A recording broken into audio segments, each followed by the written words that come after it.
Right. Good morning, everybody.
All right. I'm not awake yet. We're getting there.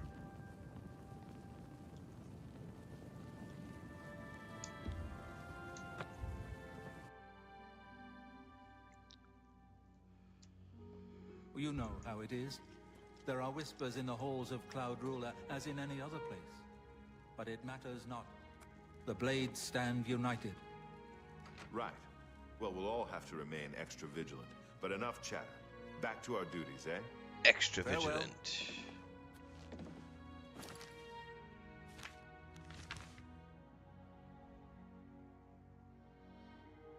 A great Welkynd stone.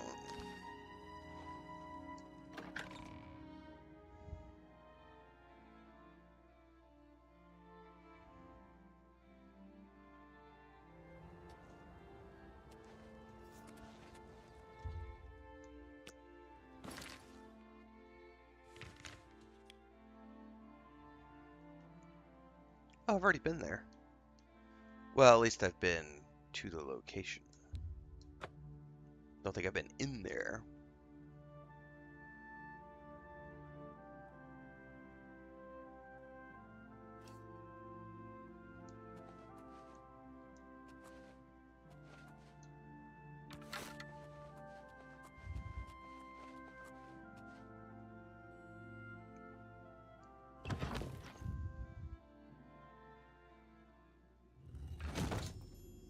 I have entered the ruins of Miscarcand.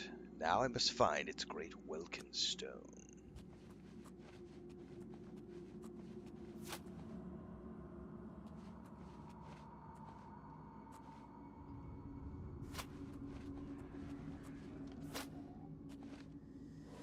Shit, wrong spell.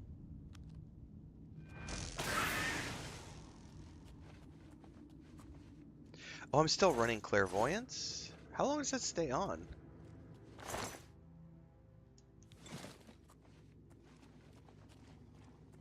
I guess I just popped it, so it's...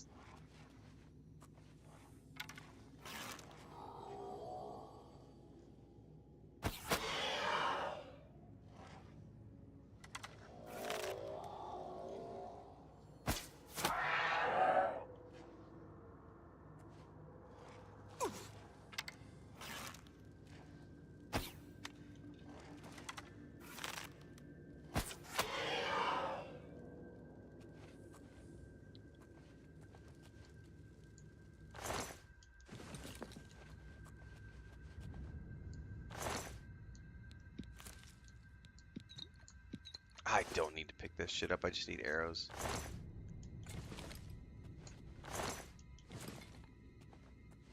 I am going to pick up the Welkynd stones, though. Welkynd stones. Oh my god, Welkynd stones. Oh.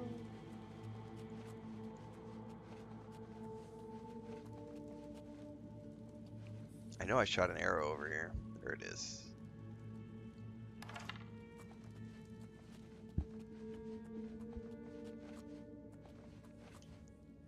Oh no, did I fall down here and there's no way back up? That wasn't very good.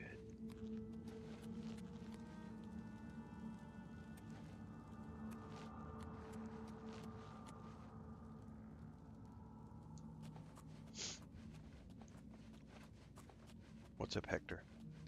Ding ding ding ding ding ding ding ding ding ding ding.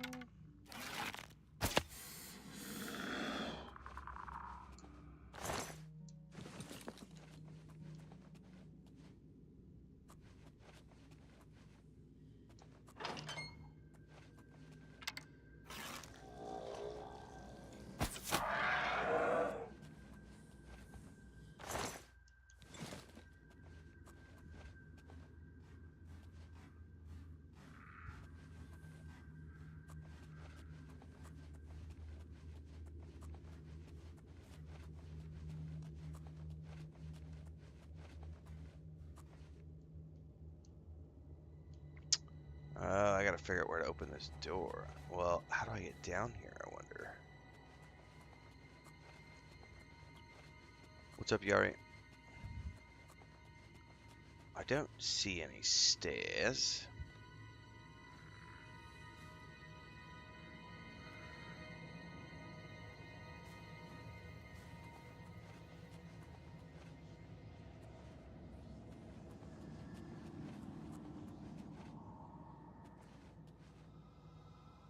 However, there's a hallway here.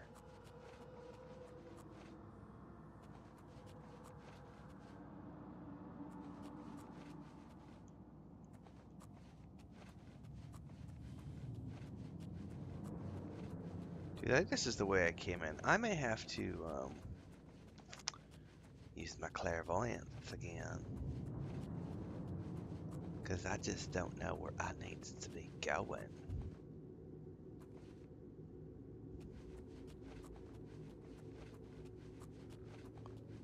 It says down in here, but I just don't know. Fuck it.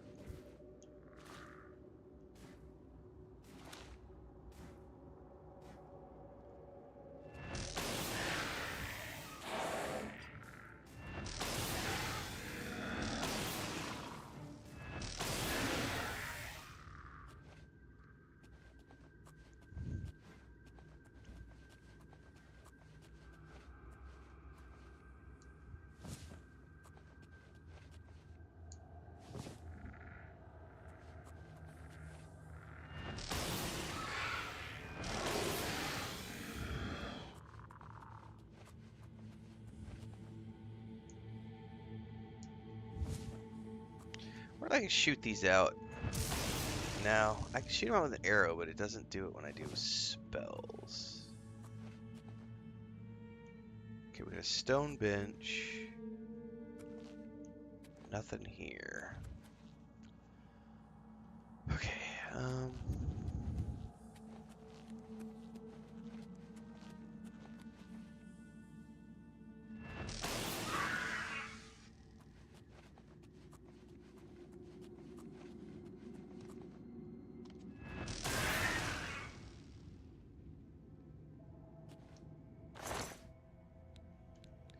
we'll take the arrows.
Twas it.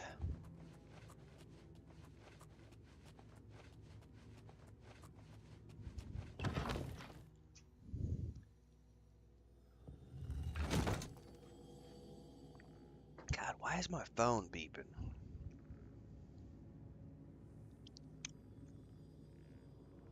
Oh, I've got a viral post on Instagram that won't stop. I did that. It's a clip of my Star Wars' political video. It did okay on like YouTube and TikTok, but it's blown up on Instagram.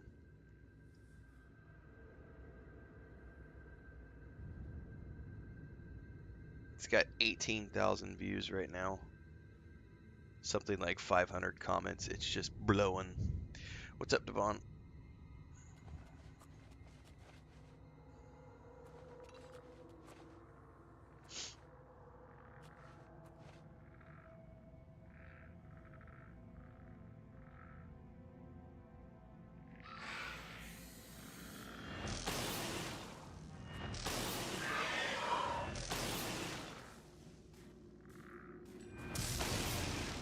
Oh, I like the blackened wall touch.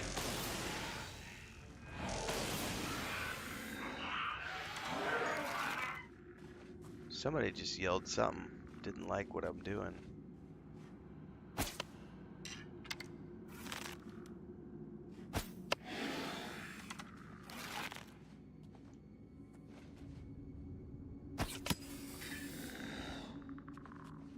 Did I still hear another one around here somewhere?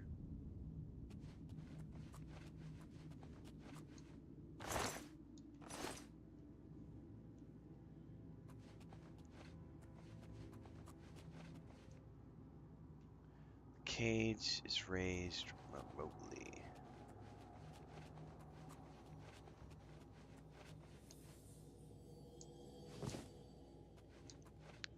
Alright. Man, I forgot about my coffee and it got cold.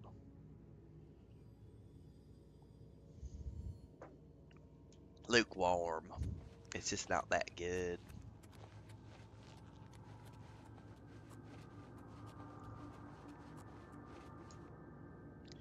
Also open remotely.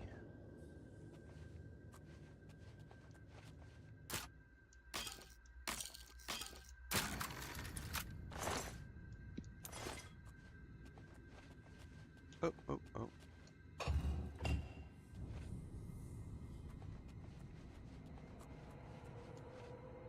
No? What did that do? Did that raise the thing in the middle? It raised the thing in the middle. Oh, a Varla stone. It's the first time I've seen one of those.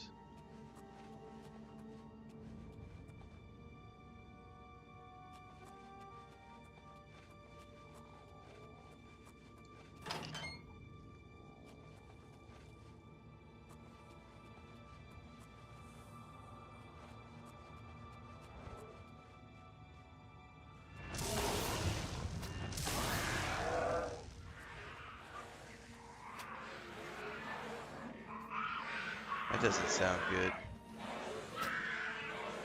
The fuck? There's fighting going on down there. I'm gonna ignore it if I can.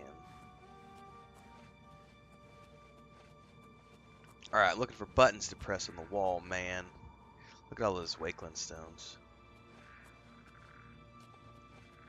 Oh, there's something down there.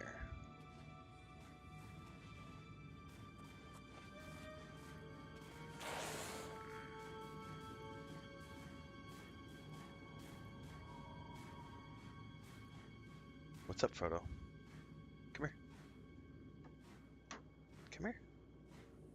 No? You're going in your box?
Alright, I think no matter what, I gotta come down here to these two chambers, it looks like. Whoa, hello. Alright, there's a button to press here. Don't know what it activates or where, but we pushed it.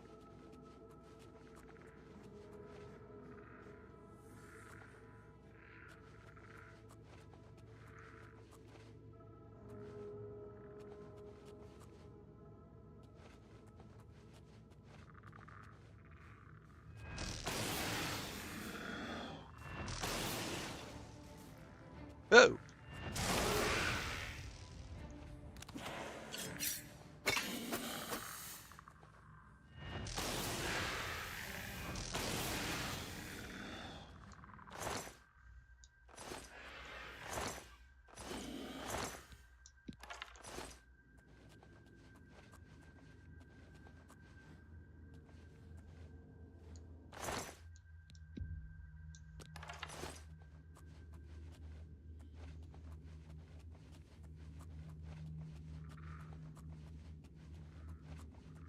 Okay.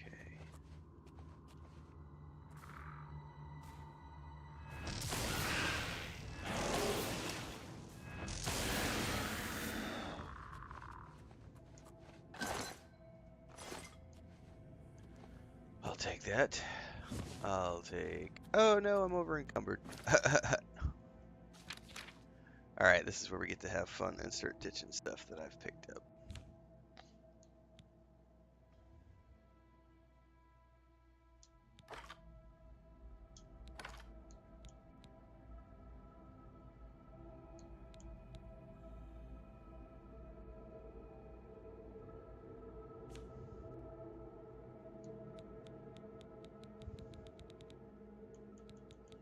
I guess I could wear the cowl while I'm in here.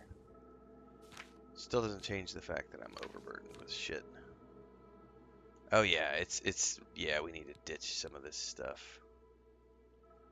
These weigh 2 a pop.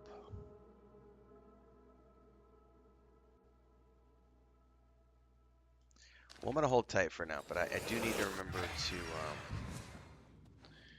go stash stuff in my house before I go back to do the turn-ins.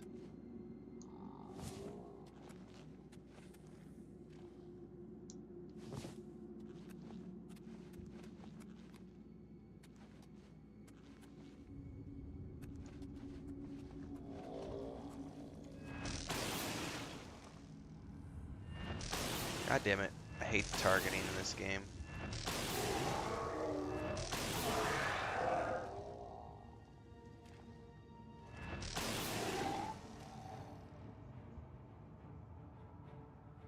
Come on.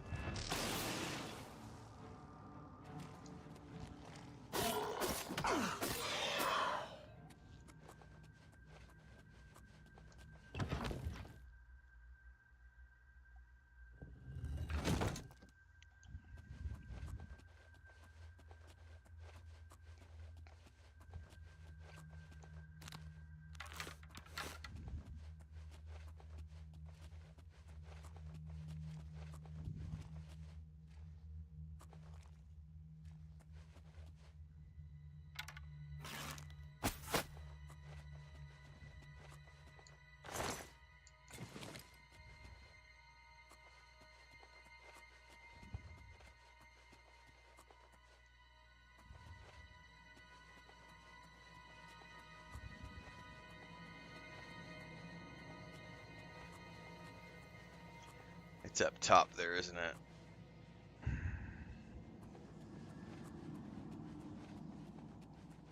Alright, I gotta figure out how to get up there.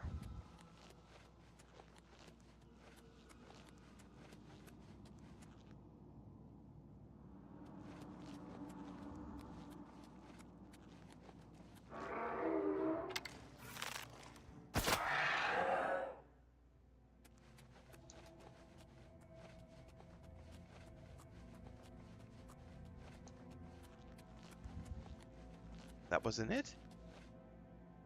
Oh, that's the way I came in, I guess.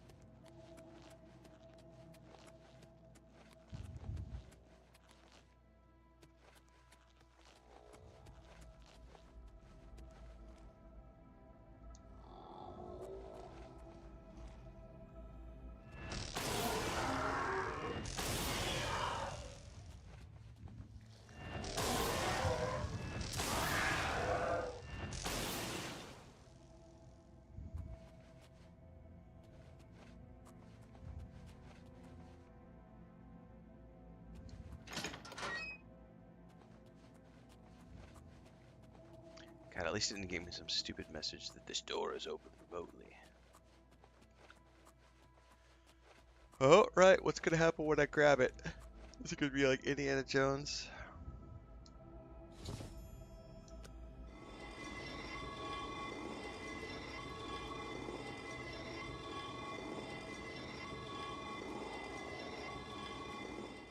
Yeah, that certainly didn't sound good.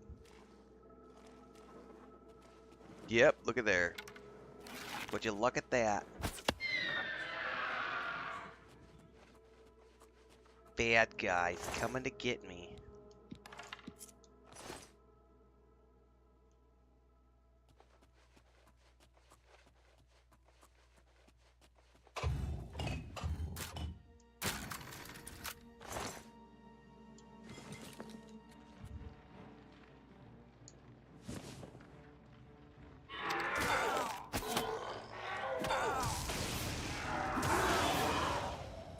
Bitch, please.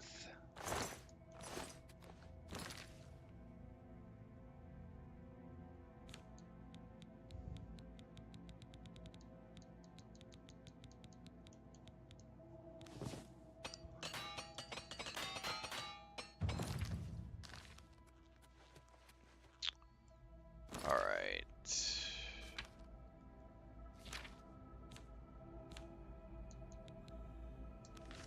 Nope.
Stone benches in Finland. That's true.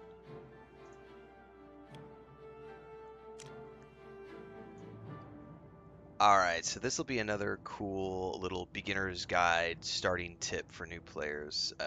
I actually had forgotten all about this until yesterday, and then this morning as we're streaming, I kind of forgot about it. Then my brain was like, hey, didn't you just find this spell this yesterday? Yes, I did.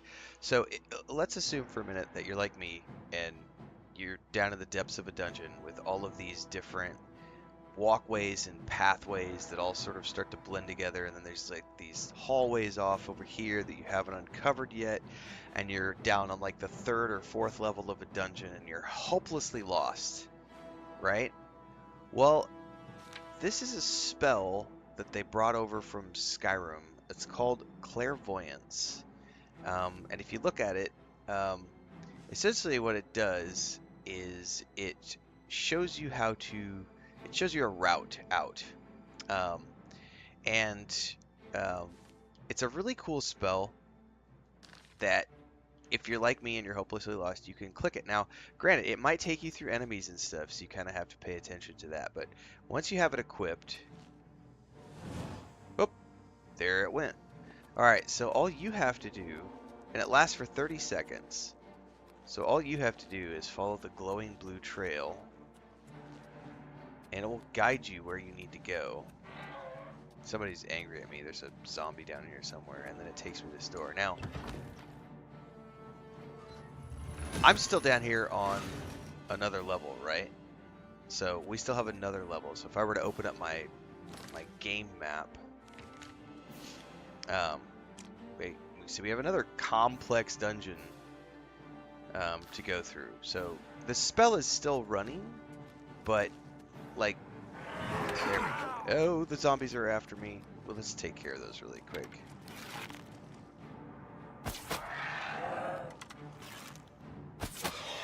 Alright, we're good. Follow the glowing blue trail. Please take us out of here. Now, on occasion, you know, you might come across doors you gotta pick the lock on or things of that nature. Leads us to another door. Now, I'm deep down in here, so we're gonna pop it again. We're gonna follow this little wisp.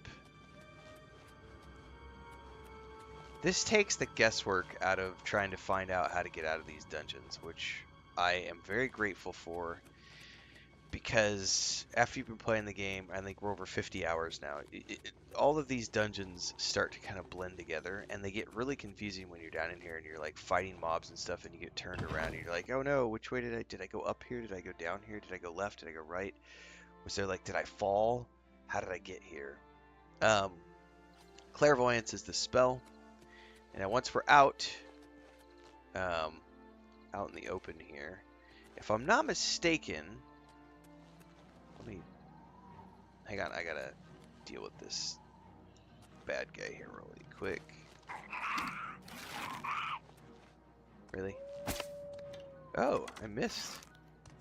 There we go. If I'm not mistaken, once you're out and about, it also will lead you to your quest objective as well. So it just took off in that direction and says, hey, you're trying to find this thing. So really what it's most useful for is finding your way out of dungeons, but it's also a great way to say, here's how I get, because from a technical standpoint, it's telling you how to get to the quest objective, but it's great for dungeons to teach you how to get out of a place. You can also use it to get down to a place. It's just a great way to find an optimal route, but you might not want the optimal route because you might be trying to explore and find all the little hidden treasures and everything else, which actually was something I was doing down there. But now I gotta go stash everything, so that's what I'm gonna go do. If you found the tip useful, don't forget to like, subscribe, hit the bell icon so you never miss an update. Daily streams at 5 a.m. Central on YouTube and Twitch. There's a late playlist down below with all the information about Oblivion Remastered. Something's about to attack us. And other guides for those of you who are new players. Let's switch to my dagger. I need points. There you go.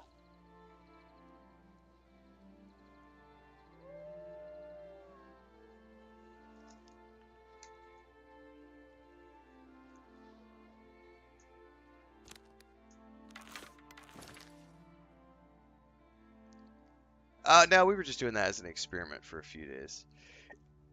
I did see a little bit of long-tail traffic, like an extra 300, 400 views per stream after the fact, but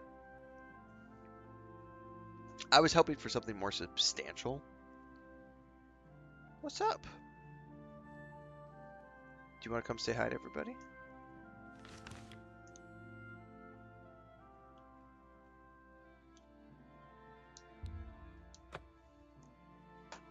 Want to come say hi?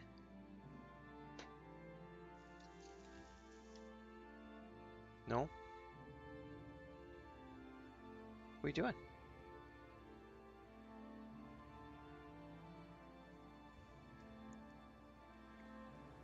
you want to go out? I'll be right back.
Everything else I think I can sell.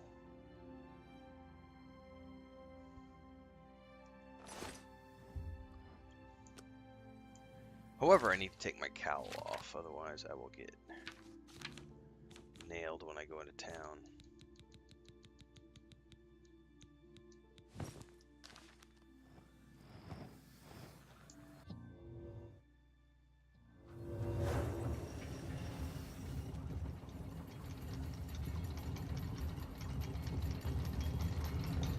We're going to do another Dune Awakening beta key giveaway today, so stay tuned for that later on. And I've also got a really funny...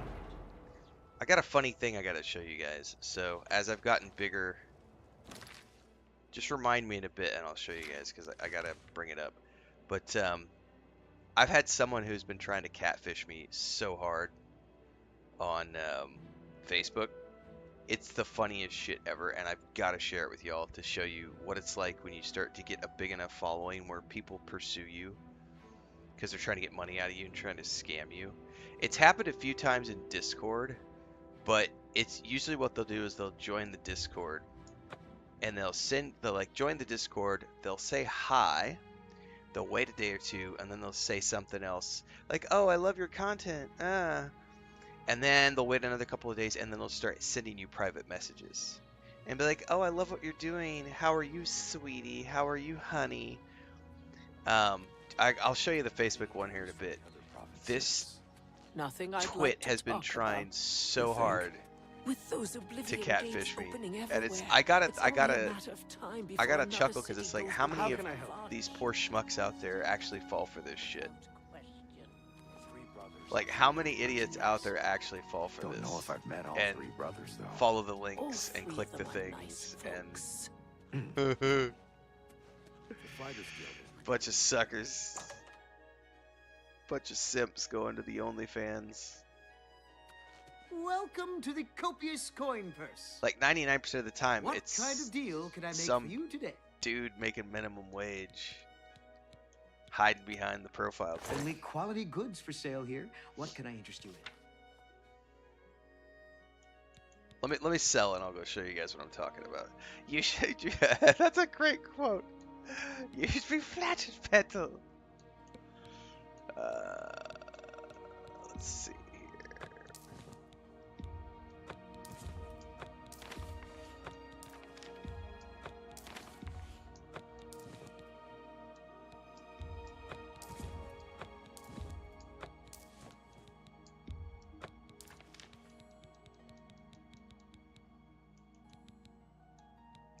I don't think I need the Mythic Dawn commentaries anymore. They weigh 5 pounds a piece.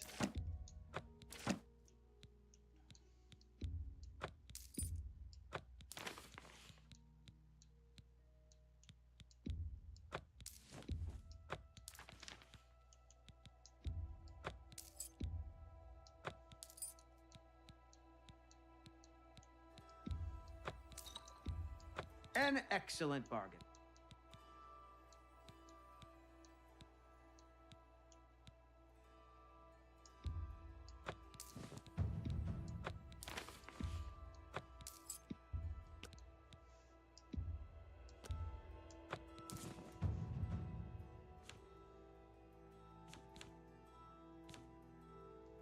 Thank you for your business.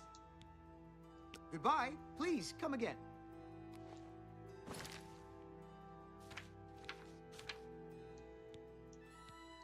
All right, let me pull this up.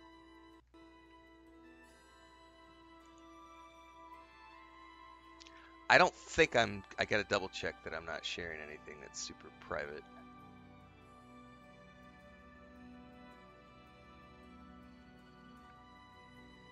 I think we're okay.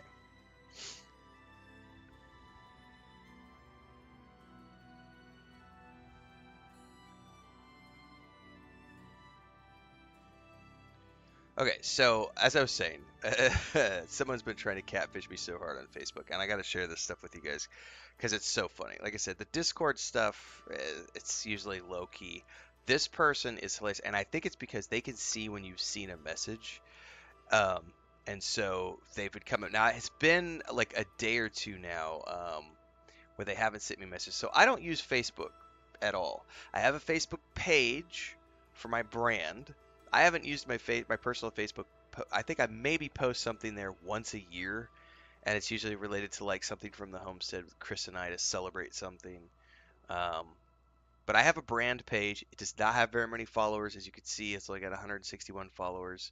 Um, and all I ever do is I just share links to my streams, photos. I share it's the same shit I share on Twitter. It's the same shit I share on Blue Sky. It's the same stuff I share on like Instagram and TikTok. I pretty much it's just a place for me to link back to my Twitch, and my YouTube. But so I've been getting these messages from. I don't even know if it's going to show me right now. But the private messages are the one I want to see because the messages. It's from this one right here. This Elizabeth Rosiello, right? So she's hit me up, like she's commented on like 5 or 6 of my posts, right? I know it's not in dark mode. I don't know why it's in light mode here. Whatever, because it's Messenger, not Facebook. So, first, it was commenting on a bunch of my posts. Then it was, hello dear, on Saturday. I never responded. Then, on Sunday, but I checked the message, right? So then on Sunday, again, check the message, and then I didn't answer, and then Sunday again a few hours later again, and then again on Tuesday. Like this is catfishing is what this is. Pure and simple. Can I go dark mode? No, it looks like I can't. Looks bad. Anyway, this is catfishing, and I feel sorry for people who actually fall for this shit, because this is how people get your stuff. They steal your money. They sucker you in. This is not some chick. And if you go to her profile, this is how you know it's a catfish account. If you go to their profile, by the way, this is what I really dislike about Facebook. Like, this is all in dark mode, but the business suite is not. It's really frustrating. Anyway, go to the profile, and what is it? It's a bunch of photos of some chick looking sexy or whatever, with a whole bunch of hashtags. And this is the most important thing, when did the account start? Scroll down. I guarantee you the account, February. The account was started in February. And this is catfishing 101.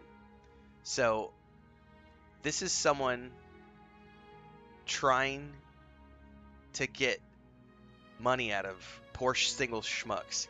And this is where I have to laugh about like all of those incel guys out there who live in their mom's basement, and they stream, and they have an online profile, and they don't have any social contact, and they've never talked to a real girl before, and all they've ever done is fapped to an woo waifu, right? And they get somebody like this who comes along like, hey baby, what's up baby? And they're sending them private messages and look at my sexy photos and all. I'm like, you guys, you poor schmucks. But what makes me laugh about this is that the constant commenting on my posts and the constant messaging, like every day, like Saturday, Sunday, and then waiting a couple days, and then doing it on Tuesday as well, trying so hard to catfish. Keep yourselves sober and clear-headed, guys. Don't fall for this shit. Because this is not some young, sexy, hot girl. This is some nasty, crunky, acne-faced twat sitting in his basement, running 20 different accounts for a company, trying to fake you out and believe that it's some young, hot girl that wants you and only you. It ain't real, guys. It ain't real. Don't fall for it. Don't fall for it. That's your public service announcement of the day. Right, Hector? If it looks too good to be true, that's because it is.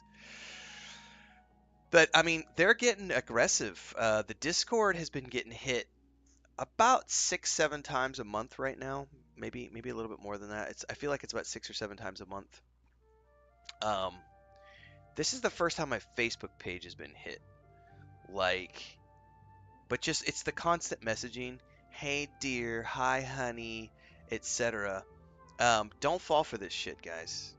This is something that never happened to me before I started getting bigger on social media. Like the moment I feel like it was once I crossed like 35,000, 40,000 followers on YouTube, I started getting this type of shit, um, where they're clearly trying to get you.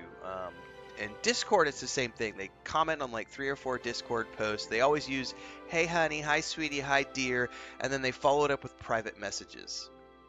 Um, and they try to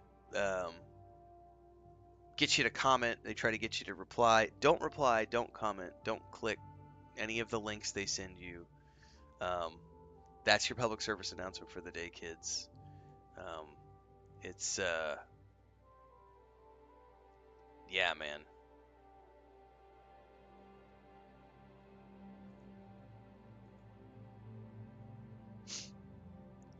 Fun times.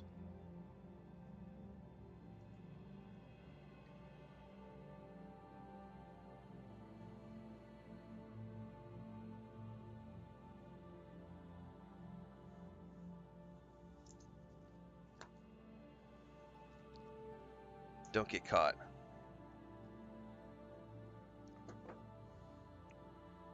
I mean, Facebook. It depends, though. I mean, any system can be hacked, Artemis. You just have to make sure that you've got your two-factor authentication stuff set up, and um, even then, shit can go wrong. I don't ever Welcome use to the the account, copious but like my toilets. LinkedIn got hacked maybe a year ago. I never use it, and I had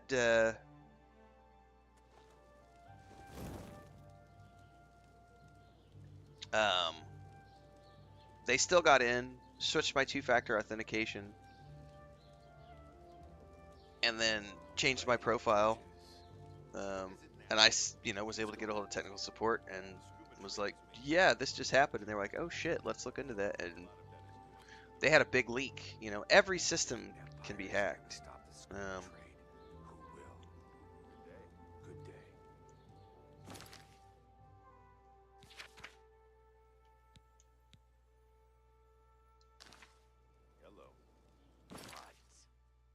In a perfect world, I wouldn't need social media, but I need it for work. So I keep all my accounts open and active and running.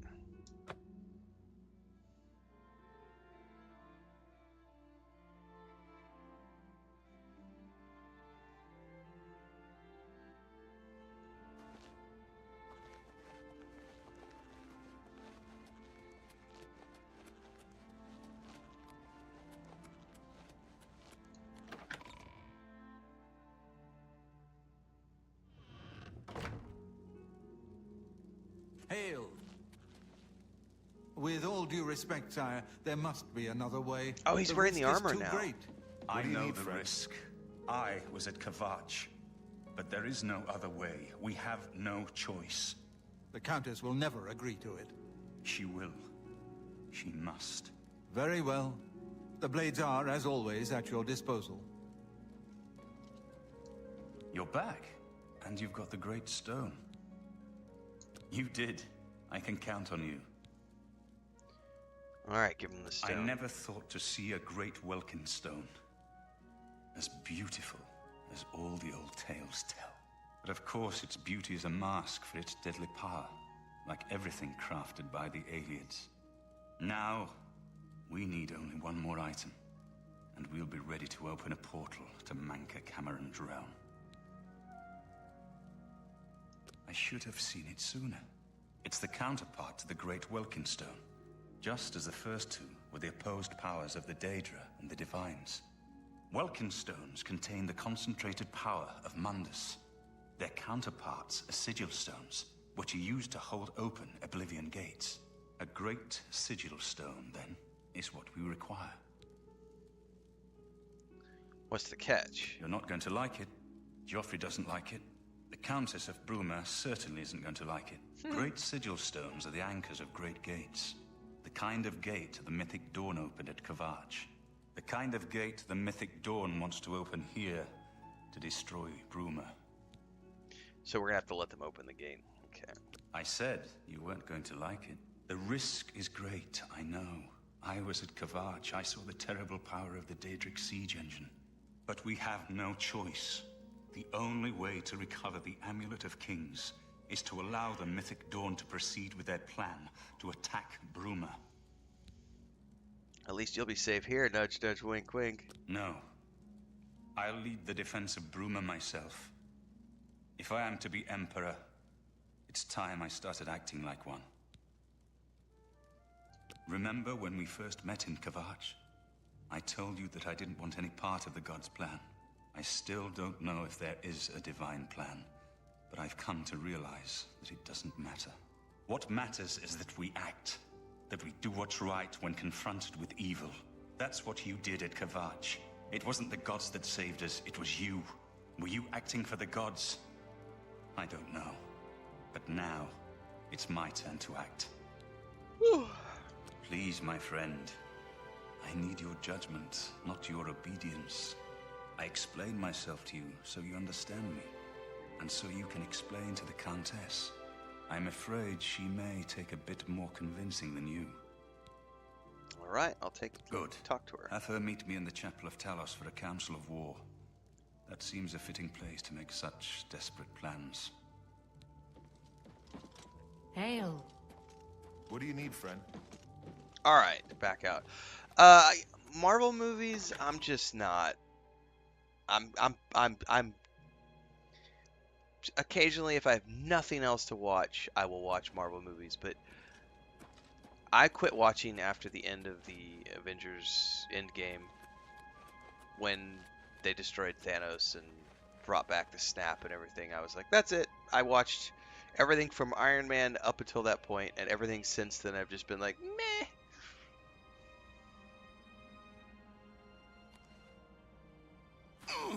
If I see it, I see it. And I kept up with the Disney Plus shows for I don't know, I think until Loki. After Loki season 1, I was just like, I can't keep up with all these shows now. I got other things to do. So I haven't kept up with the Marvel stuff in a while. I'll eventually get caught up because I do like it, but it's like I have, because that's the thing for me, like Star Wars. I love Star Wars. I will never stop watching Star Wars. And there's so many Star Wars shows that come out, I have to prioritize what I watch. And so for me, Star Wars takes priority.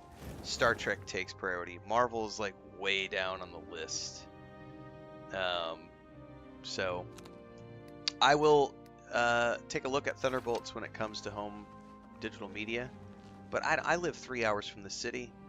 Seeing things on the big screen is not a priority for me.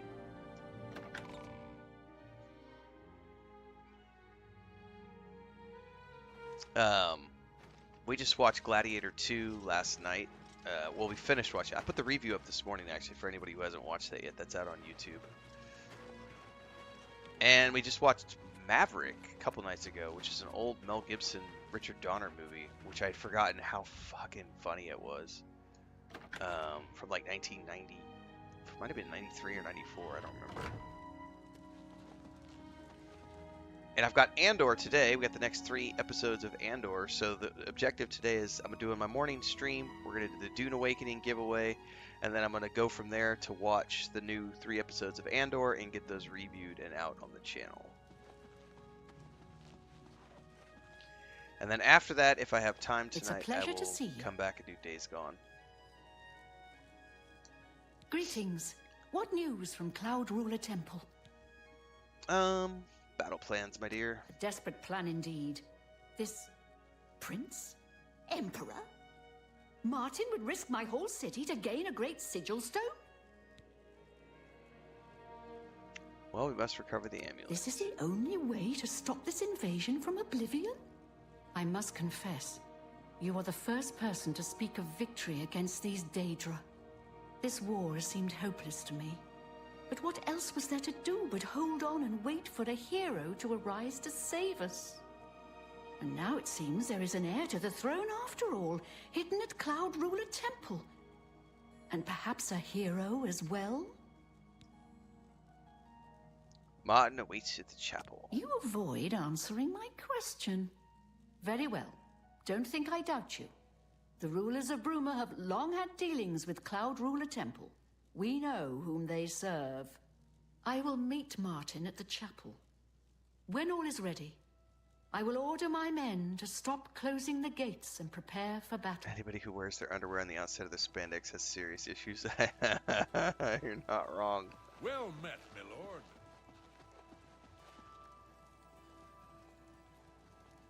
Do we have to wait for her? I bet we do.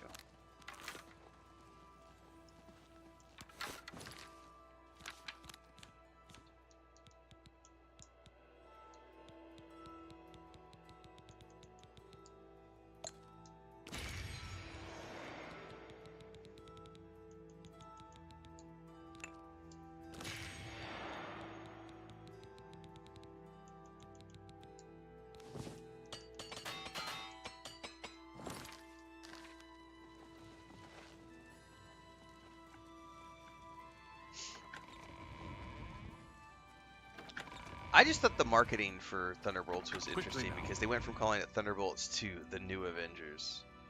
And it was like, okay. Greetings to you.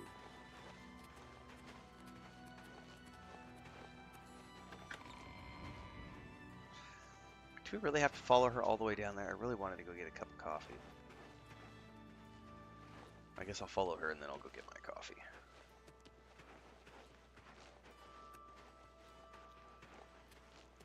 I would love a Disney Plus TV show following the adventures of Cal Kestis. I think that could be super fun.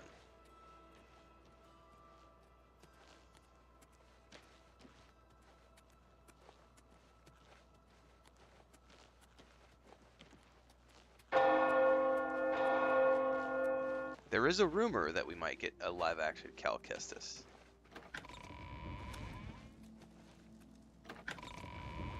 But it's only a rumor.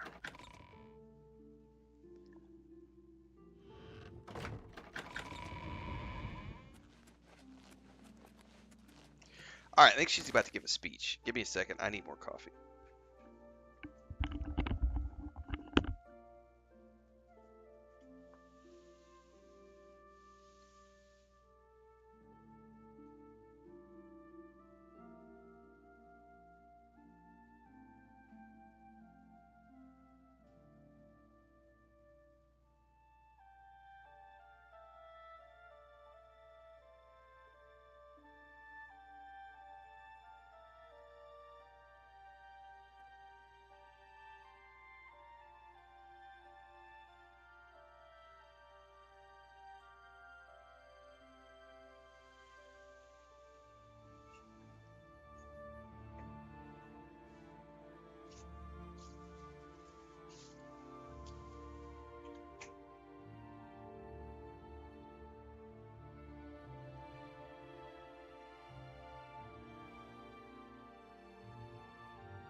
We're not supposed to get rain until this weekend, but it's looking kind of nasty outside right now. I'm gonna go check the weather.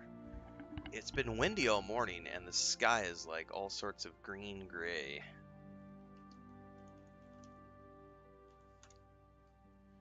Huh. Yeah, it doesn't say anything. Just a weird morning. We're up to... I don't know how many ducklings we have right now. We had like 10 or 11 last night when we went to bed.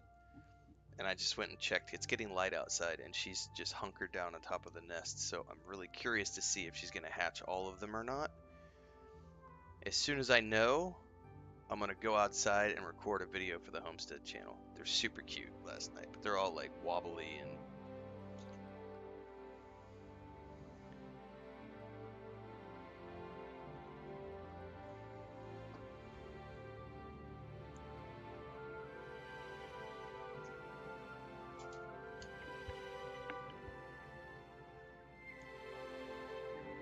Cinco medio.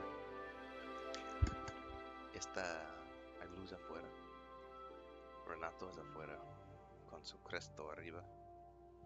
Raquel es como así. Hay un animal atrás de la fogón, no sé qué es, pero 4 gatos están en la esquina. Yo no veo.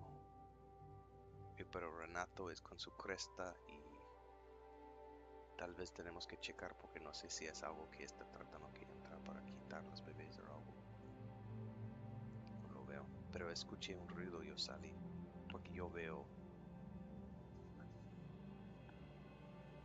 Raquel es encima como así.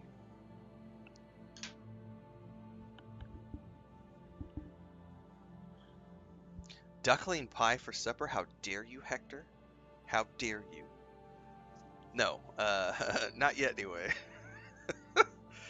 Some of the males will be turned into duck stew at some point, probably. We will definitely do roast duck this fall, probably. I think the plan is Chris wants to switch over from doing chickens to doing ducks.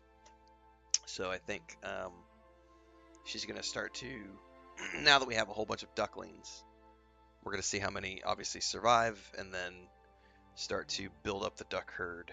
Is it a herd? It's not a herd. Herd are for mammals. The fuck is a duck? A clutch? A flock? Is it a flock of ducks? Fuck, I gotta go look this up now. It's a flock of hens. It's gotta be a flock of ducks too, right? Chris is telling me yes. Anyway, she wants to reduce the amount of chickens, grow the amount of ducks. Ducks are less noisy. I've never really had duck eggs though, so I'm gonna wait and reserve judgment on if I want the duck eggs or not. But the objective is keep the females, butcher the males, sell some of the extras, which is what we've done with our chickens. Oh no, Countess is very much a light side Devon. He definitely makes light side decisions. He's all about being good. I don't think he necessarily follows the principles of the Jedi Order per se, but he's definitely a good guy. I mean, you could probably say that he's Grey Jedi, but I would Your classify Highness, him as light side. I am Nerina Carvain, Countess of Bruma, at your service. There is no need for any formality at this time. I am not Emperor yet, and I am quite new to this notion of being heir to the throne. Thank you for coming. I know I am asking for a great deal of trust, but this is the only way. I would not suggest it otherwise. Your champion has already explained the situation to me. I have agreed to it. We will not win this war through caution. You have a rare gift to know when desperation is the path of wisdom. I will do everything in my power to defend your city, my lady. If Bruma falls, the Empire falls with us. So be it.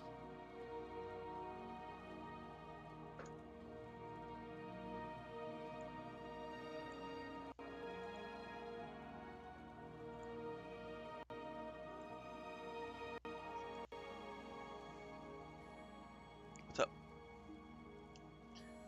Don't come too far in the shot. Showing off your booty on my stream. We're not that kind of a stream. They can't see.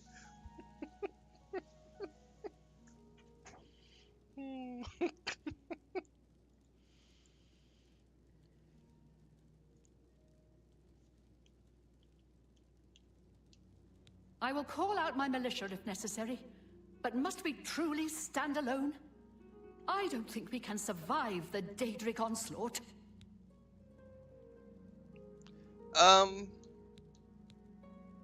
What is the name of this quest? As you wish. Because they're telling me about allies, and I'm like, I don't necessarily know that I want to go get a bunch of allies.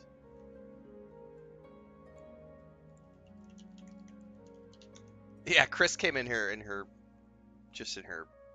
little booty shorts, and it's she doesn't sleep in here very often, because she's a sprawler, and so even though it's quite warm at nights, she'll stay in here and sleep until about midnight, and then she'll move to the living room where we just have a big living room with like a master bed set up in it, a king size bed, and she'll move to the bed and sprawl. And she actually went out and slept for a couple hours, and then when I woke up this morning to start working, she came back in here and went to sleep.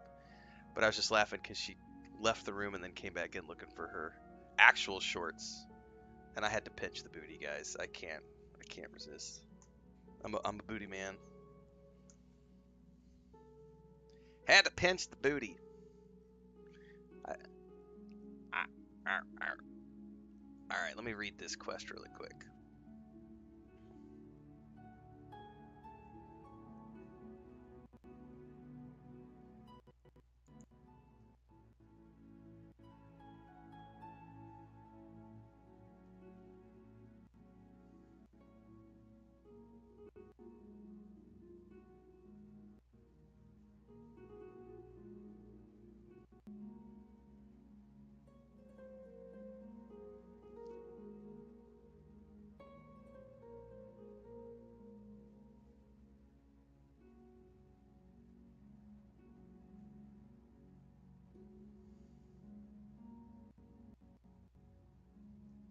So this does sound like it's very complex.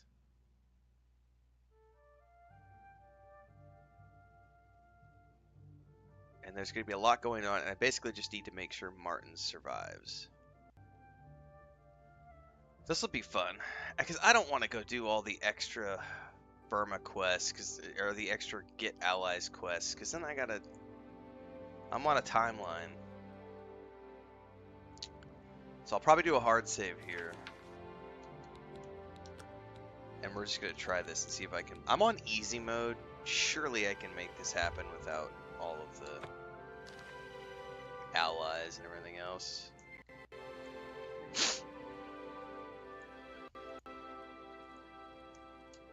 I will call out my militia if necessary. So be it. Bruma's fate is in the hands of the gods now. And yours. Alright, let me finish my coffee. Bird, deploy the troops for battle. Hold, Martin, hold. I need to finish my coffee, and then we're going to go do this.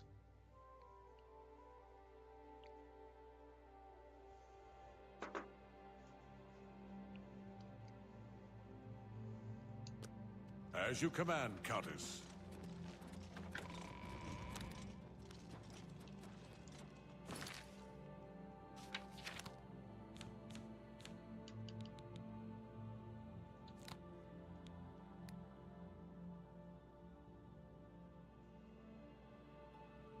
Alright, I should have plenty of...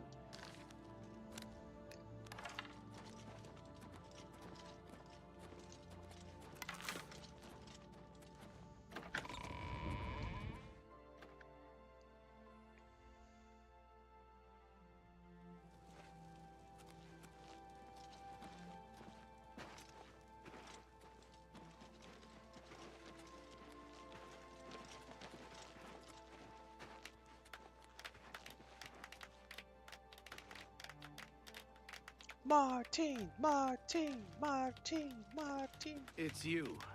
Hi. Oh, it's you.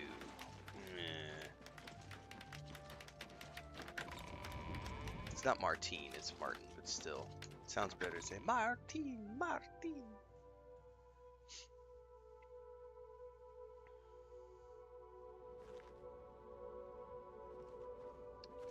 In mis pantalones, Tendar.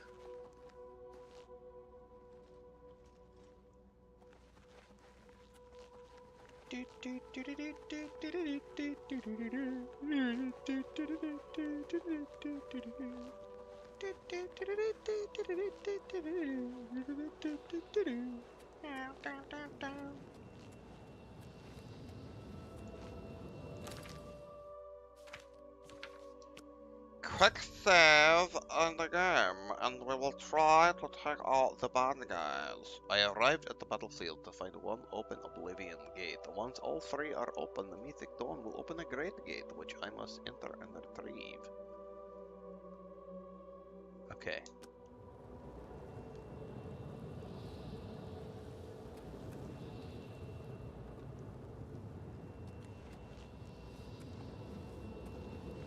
Hello?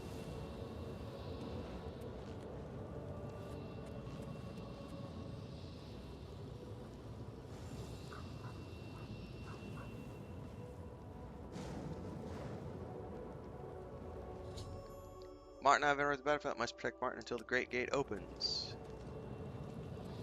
I better switch to a dagger, because there ain't no way I'm gonna be shooting arrows. Soldiers of Cyrodiil, the Empire will stand or fall by what we do here today. Will we let the Daedra do to Bruma what they did to Kavach? Will we let them burn our homes? Will we let them kill our families? No! We make our stand here, today, for the whole of Cyrodiil. We must hold fast until the hero of Kavach can destroy their great gate. We must kill whatever comes out of that gate. A day may Soldiers come of when the Cyrodiil, strength of man do you fails, stand with me? but it will not be this day.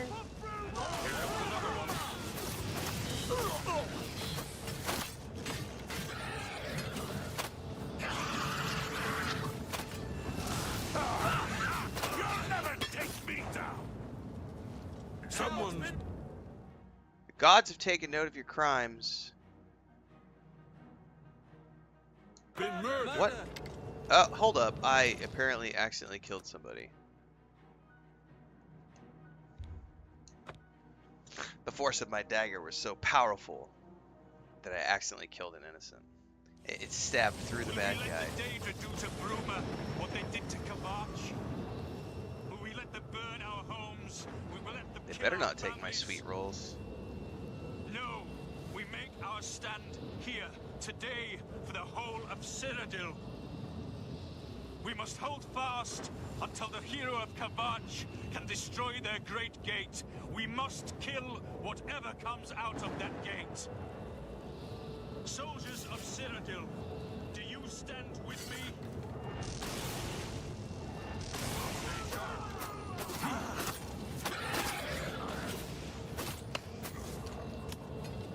Alright, let's not kill any innocents this time.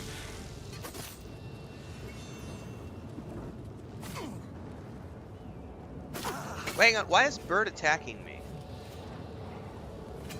Maybe that's not Bird. Who is this attacking me? That is Bird. That's the best you can do. I swore to die. Have you?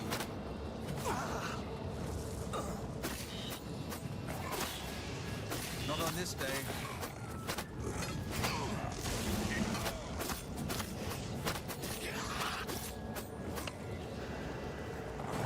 Watch the flank. That's for my father.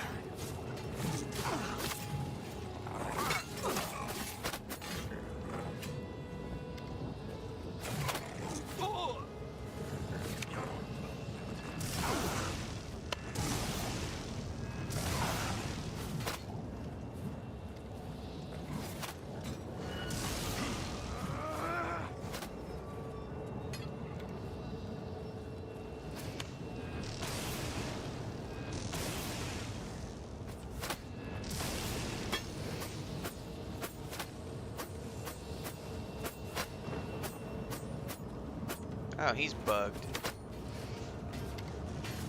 Fuck is that?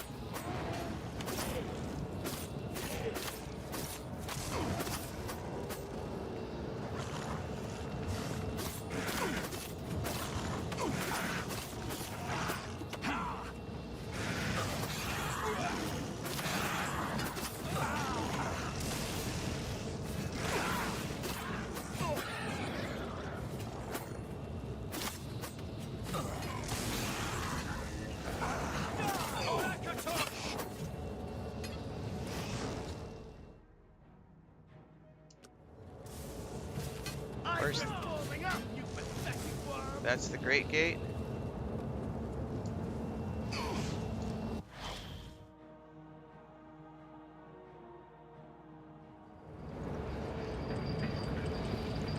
Hold up. Hold up.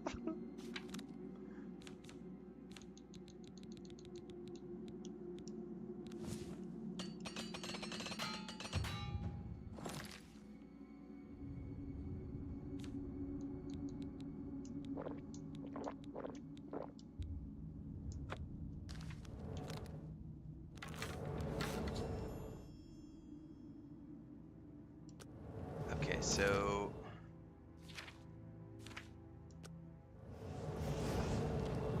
something about the gate. If it reaches the gate, we're screwed.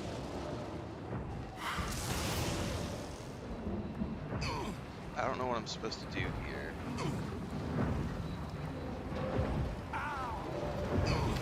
That's not it, obviously. Lava hot. Lava hot. Lava burn. I gotta figure out what I'm supposed to do here. I have no memory of this.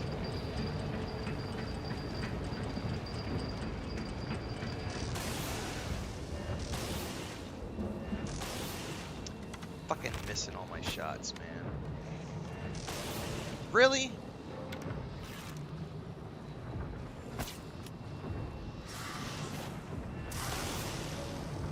Oh, there's a door right here. Okay.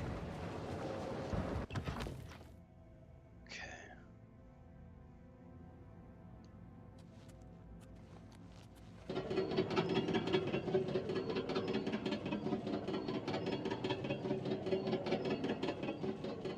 I quick saved, so I mean, I gotta figure this out. I have no memory of this at all. I don't think it's there. 13 minutes to close the Great Gate.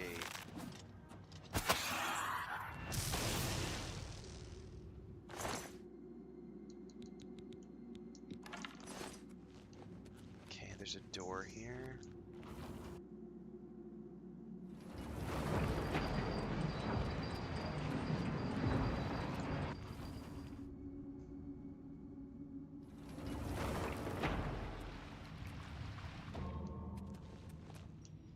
I think I'm going, oh shit, is there, I really don't know which way I need to go, so. It led me in here.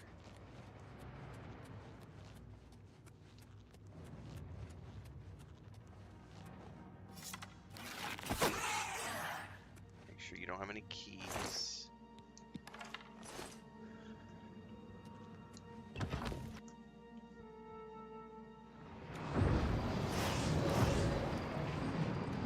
Oh shit! I didn't see that.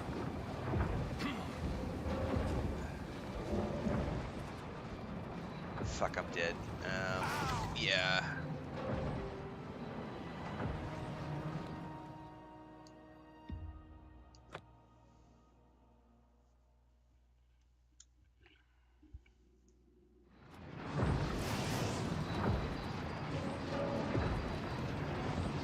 Am I supposed to jump that?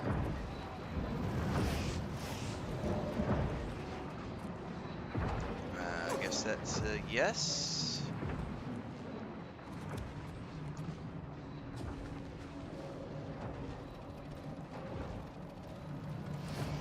What the fuck am I looking for now? Ah!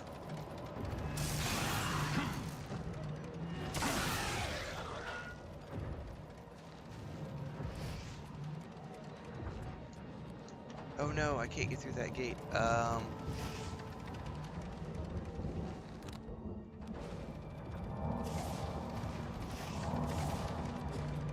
Can I get over there from here? Oh, fuck you.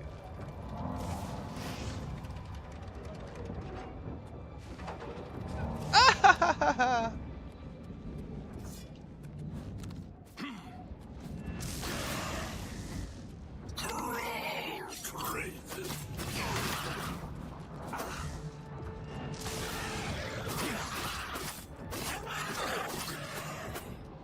No keys.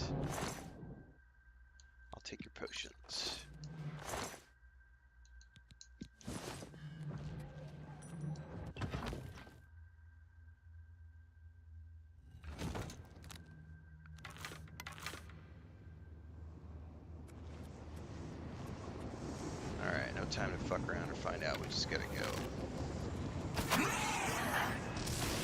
Sigil Keeper. I'll take your sigil key. And then I think we're going through here.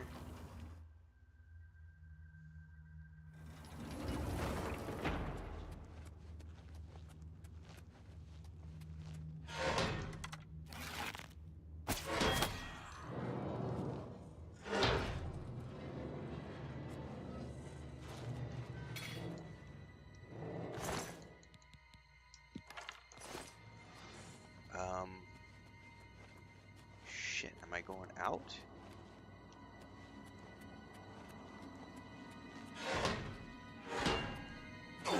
Okay, yeah, 10 minutes. So those don't ever stop. Okay. Shit, I don't know. Should I go out? I don't know where to go.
Okay.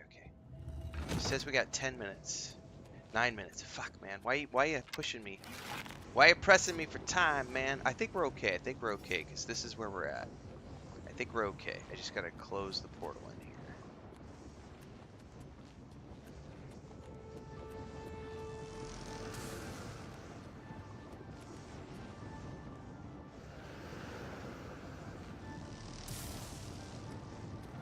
How about fuck y'all?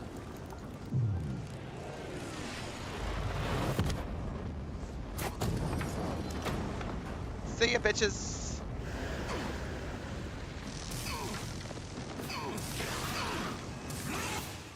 Woo! What's up, Transcend?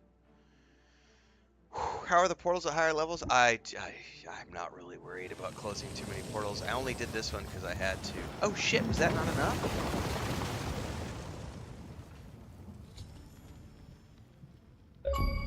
Oh, it was enough. Okay. I was like, wait, it came through the portal?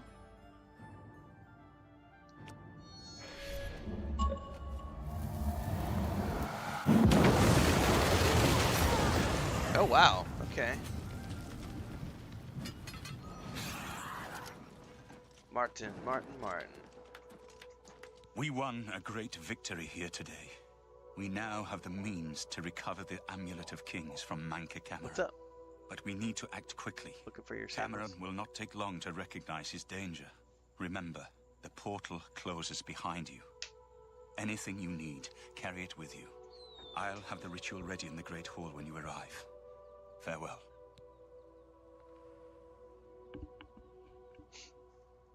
As a young man, I grew impatient with Mage's Guild restrictions, as did many of my fellow apprentices. We threw ourselves into the riddles of Daedric magic.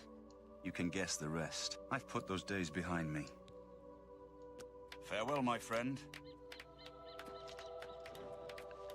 That's a big-ass machine, man. Everybody's clapping. Ooh, what is this little thing rolling down the hill? Ooh. A transcendent sigil stone.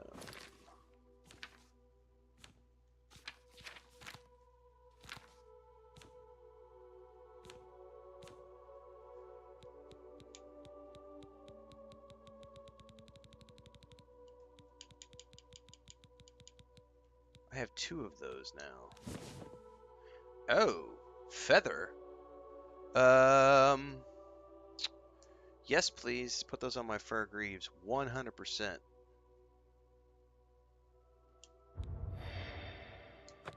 Uh,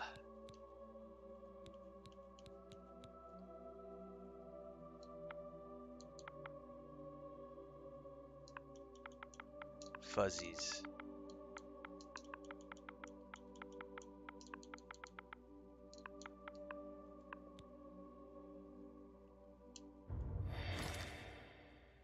Here we go. Put your fuzzies on, buddy.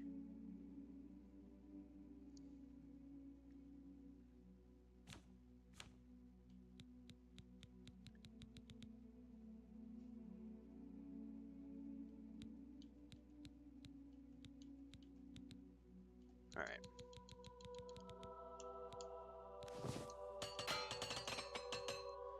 Fuzzy wuzzies.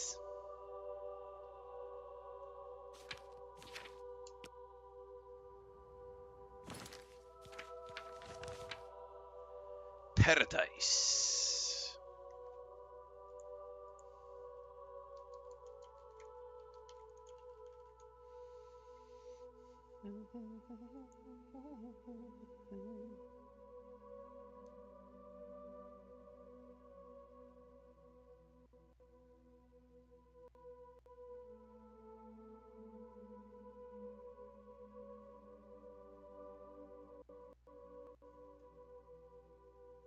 Oh, we're almost done with the game.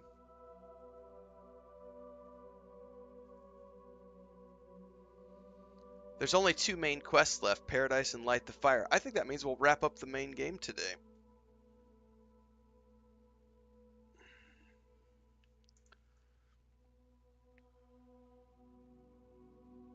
Cool. And then that leaves open anything else I want to work on in the game over the next however many days I keep playing. Because there are quests I would still like to see. How's the kitty? I mean, she's no better, no worse. She's low appetite, but not in any pain, and um, doing her thing this morning. She was just active. What's up? So she's still. We have 14 ducklings right now, so only 2 of the eggs have not hatched, and we're waiting to see because they just started hatching yesterday at about like 10 o'clock in the morning. So I guess duck eggs can, I mean, with chicken eggs, it can take like 24 to 48 hours for all the eggs to hatch. So we're obviously going to keep waiting. But she has 14 ducklings right now. Matter of fact, I'm probably going to duck out here really quick and go record a video because Chris just came in to say. So I'm probably going to go outside and see. Anyway, Mary the cat is, I mean, she's as best as can be expected right now. She ate some food this morning. She did not want dry food, but she did eat some wet food. She was out a little while ago trying. She wanted to go out into the backyard because there was like a lizard. She was going ape shit at the catio wall, begging to go out. And it's like, you're not going out. So she's doing as well as can be expected. But we do have a bunch of ducklings. Yeah, I saw the Destiny 2 thing. They're like doing a Star Wars crossover for the season. It's got a whole bunch of like armor and stuff.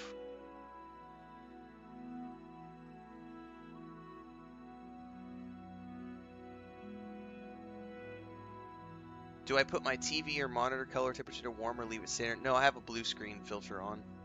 So I have like a blue screen filter on my monitor. I actually have a Rogue Strix. Oh, it's an actual Star Wars inspired expansion. We'll go watch that trailer in a minute, Transcend, because I thought it was just a seasonal thing. Anyway, I have a Rogue Strix monitor, a 28-inch curved Rogue Strix monitor, and it's got all sorts of fun settings on it. I have to go look, actually. I'm going to pop open the... I use a blue light filter. It's on the RTS RPG mode. And I use the level 2 filter, it looks like.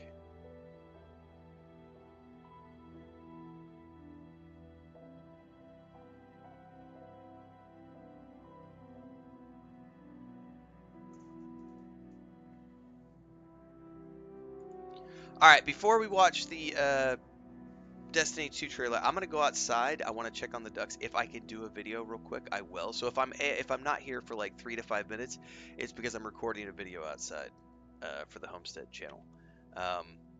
Because Chris is out doing chores and the duck is awake and everything else. So I need to just go check on things. Otherwise, I'll be back in like 2 minutes.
All right, we have a whole bunch of ducklings. Hang on, I sent my sister-in-law. She's a duck fanatic.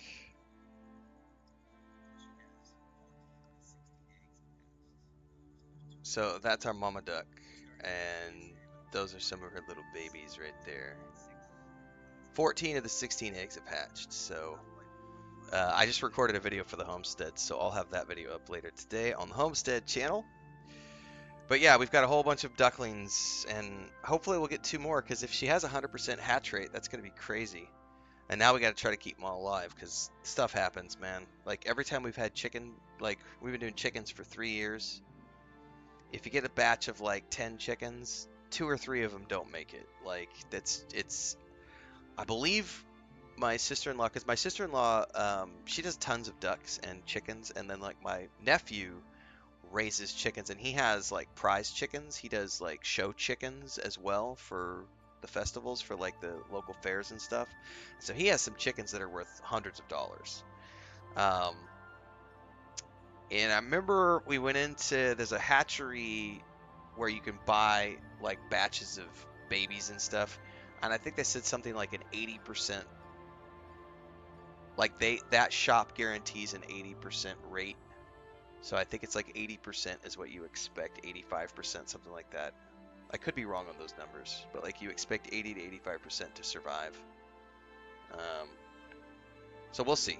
But stuff usually happens. Like our very first batch, we had hawks, chicken hawks, got a couple of them before we realized that was going to be a problem. And so we had to just, once we got shelters built and the chickens were able to go hide underneath rooftops, that problem went away. Iguanas will come eat them. Yeah. All right. I think I said Destiny 2 trailer.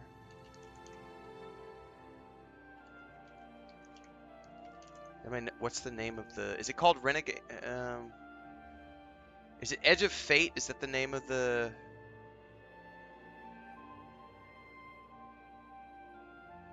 And I'm assuming it's just the launch trailer, the cinematic trailer. Sorry, hang on.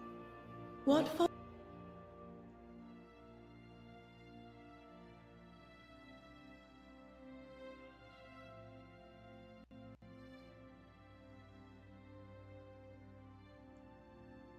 I haven't played Destiny 2 in forever. Hang on, I'm getting a video prepped behind the scenes here.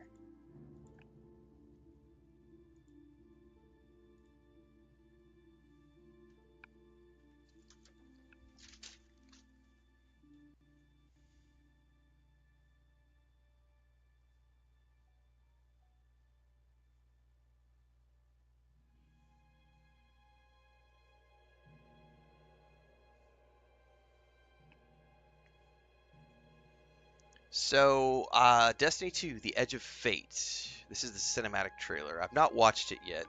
I thought it was like a seasonal thing, um, because I saw something related to like Star Wars costumes and stuff. But I guess it's a whole expansion, so we're gonna go take a look at this trailer really quick. Hang on, before I do that, let me shut this music off behind the scenes. There we go. What follows light and shadow is silence. That silence breaks. I am summoning you as a new age begins. Oh, that looks good.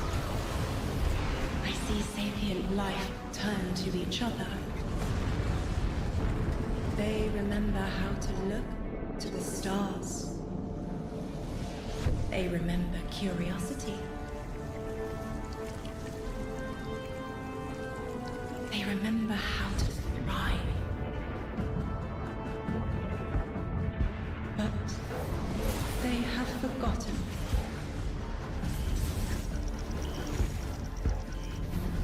They forgot we were here long before the Traveler. God, that looks good.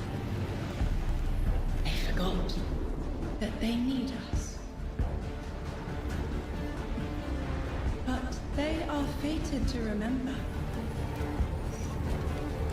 I will remind them. I'm sure you will. But not through me. Find someone else. Oh, hello.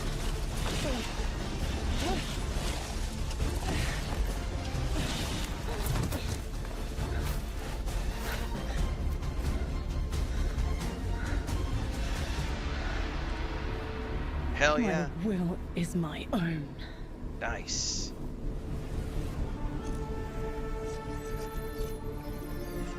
Destiny 2: The Edge of Fate. Man, I haven't played Destiny 2 in like 4 years maybe. I like Destiny 2 a lot. I just it was one of those games where I'd played so much of it over the years that I eventually just moved on. And moved on to other things. This is cinematic upcoming expansion continuation of the Destiny franchise. Destiny players will explore the far reaches of the galaxy beyond Earth and the Traveler and embark on a new journey exploring the new multi-year Fate saga for Destiny 2. Says here, and this is just a quick AI version. The Destiny Fate saga is a new multi-year story arc that begins with the Edge of Fate expansion on July 15th. Explore the nature of fate and the universe's foundations, focusing on the... What do you mean by reveal event transcend?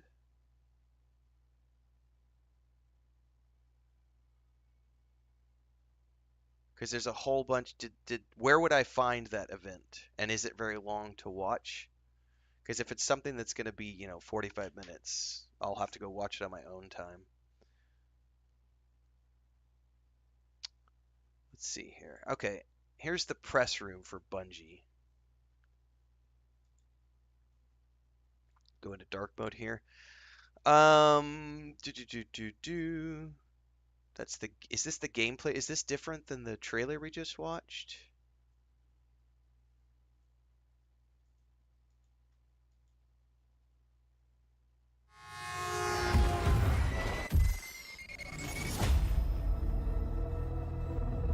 Observe, connect, conceal. Guardian, I had a vision. Conform, comply, return. They just wanted to show us disasters. Observe, connect, conceal. I'm not human anymore. Return, conform, comply. No one else should know what this feels like.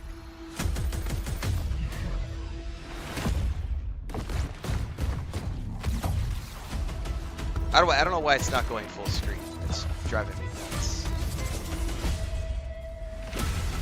Enough. Terminate your suspicion, Commander.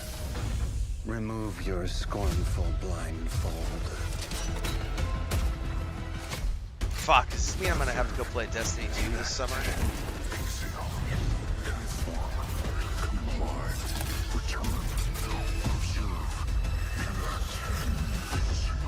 played in years. Return.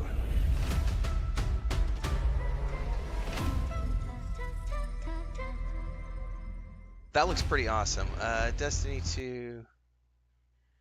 This is their... What follows? No, we already saw... Stop! Stop! That's the reveal event. Okay, so that's like an hour-long thing. Yeah, I'll have to watch that later on. Because that's an hour-long thing here. The Edge of Fate reveal event. All right, so this will be Edge of Fate trailer and gameplay reveal, and then we'll take a look at the reveal event later on. I have fond memories of Destiny 1 and 2. My brother and I played the shit out of Destiny 1 together, and then we did about a year of Destiny 2 together, and then he got busy with other things, and then I kept playing for a couple of years. I played Destiny 2 for, I want to say, like 3 years maybe.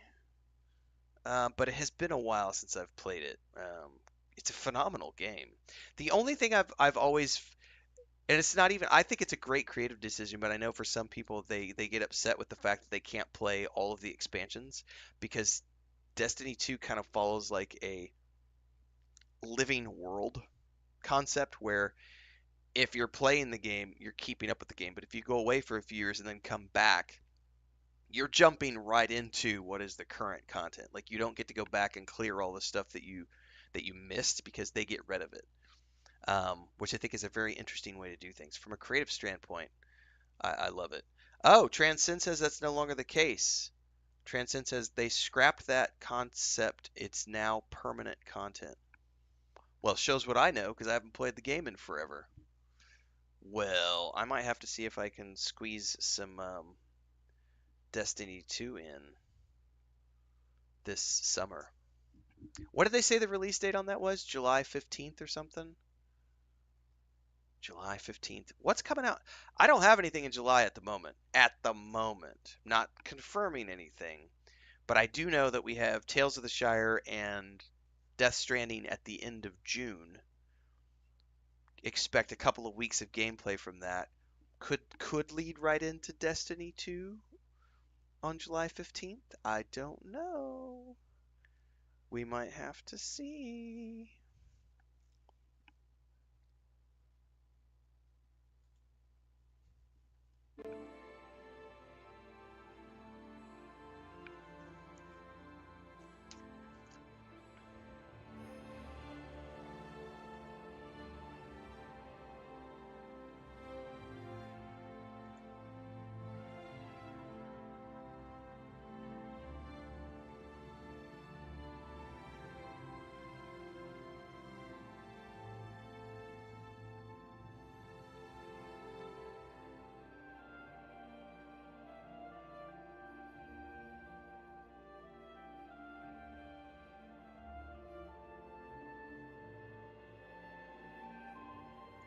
That's a big press release.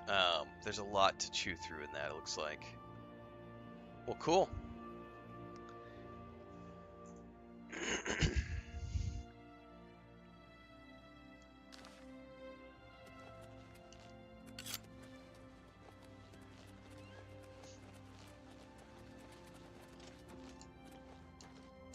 Do you need something? Otherwise... Farewell, my friend.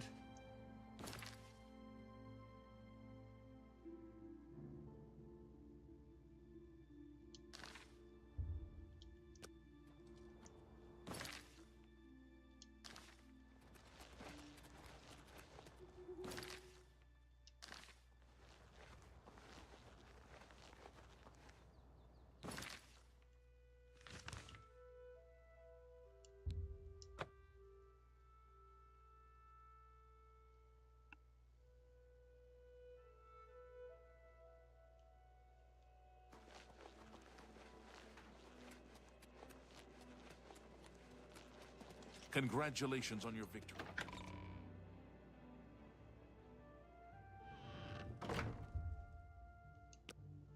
All right, let's see how long it takes for him to get back up here.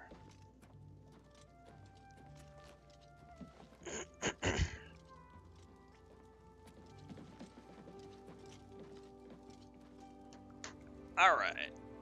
We are about to move into the end game here and get this wrapped up. We'll see if there's any more coffee, and I'll be right back.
All right, let's get this wrapped.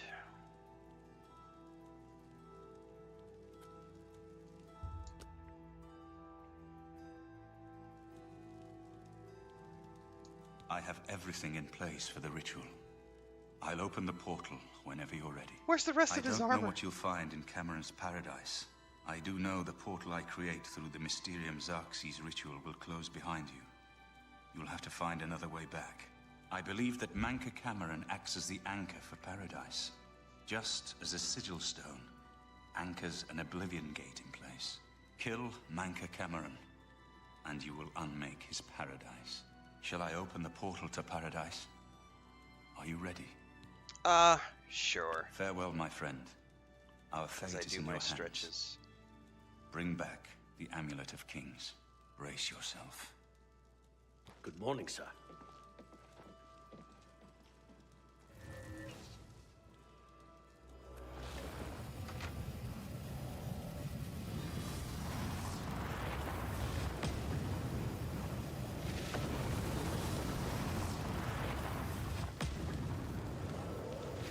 Destiny is all.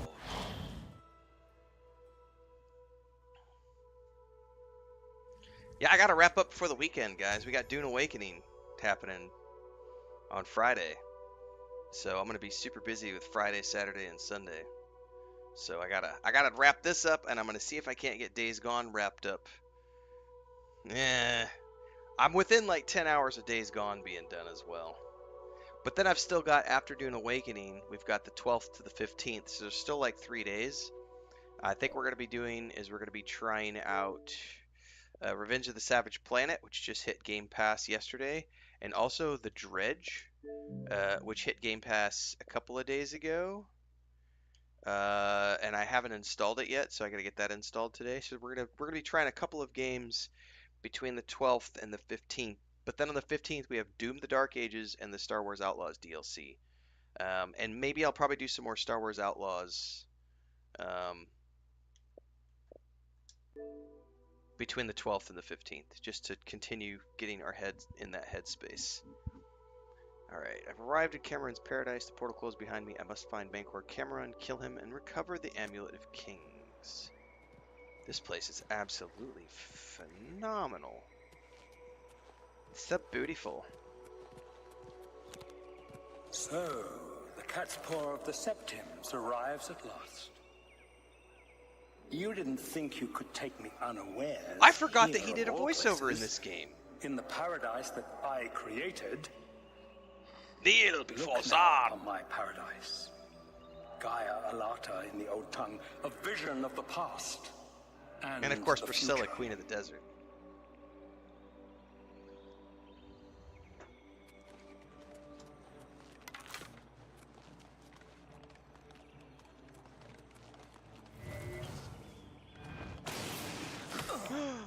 Did you just...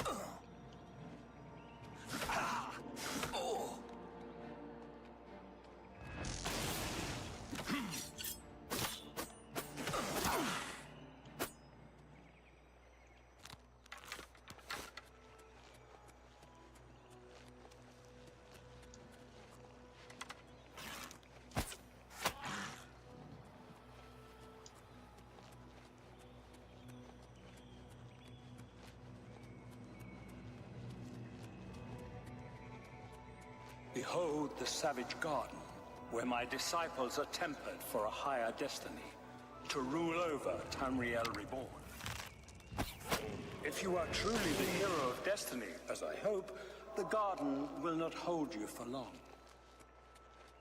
Lift your eyes to Kairek Agayal, my seat at the pinnacle of paradise. I shall await you there.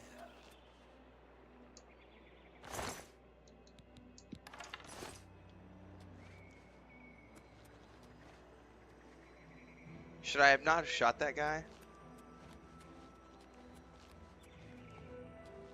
I maybe shouldn't have shot that guy.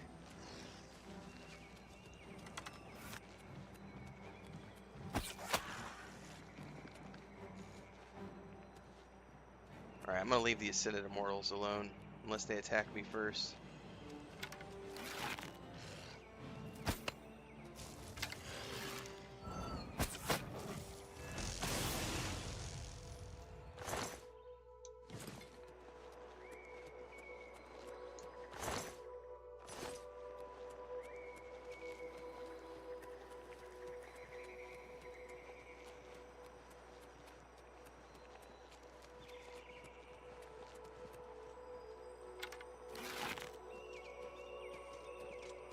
You destroyed the Sigil Tower at Ganona. My kin say you fought well. I seek Bancor Cameron. You speak directly, like one of my people almost. I'm glad I did not kill you immediately. What do you want? There is but one way out of the garden. I guard that path. You will travel that path, and it will bring me honor to defeat you. But you shamed my kin at Ganona. To bring you into my service, that would also bring me honor. So I offer you a choice. Your mind follows the simple path, the choice of an animal. But you have courage at least. You will fail, mortal. And then where will you be? Dead and nothing.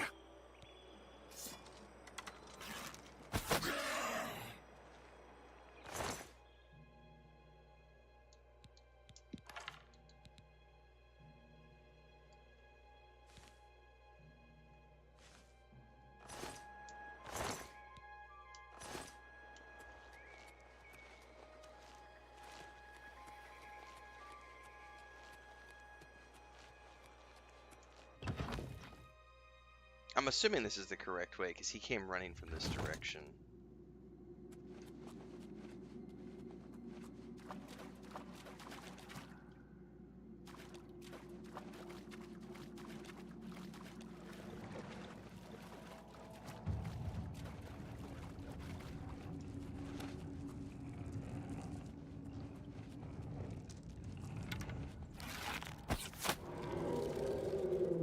I wonder if clairvoyance works in here, because technically we don't have a quest waypoint.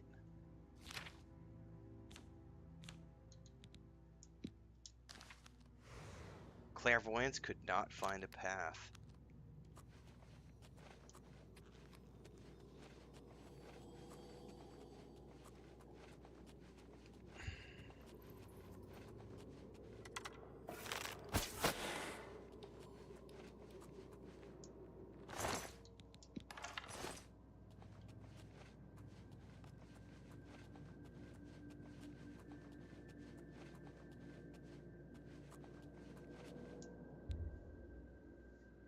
Oh.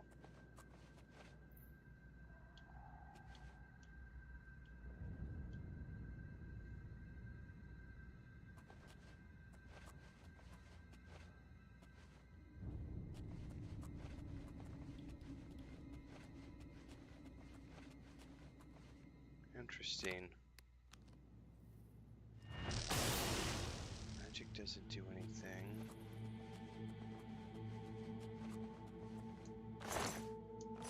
Okay.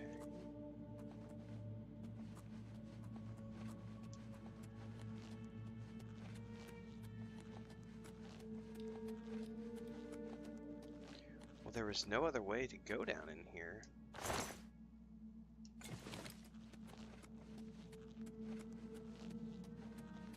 Oh. Maybe there was. You? How can you be here? No matter. You are too late to stop Lord Dagon's victory. Soon we will return to Tamriel to rule over it as lords. Okay. While you will remain here in the Eternal Garden forever. The Master will soon deal with you. Well...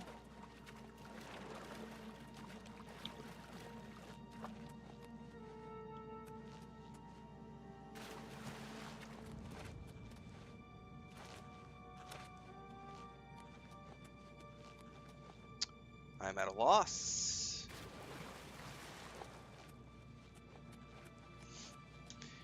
Okay.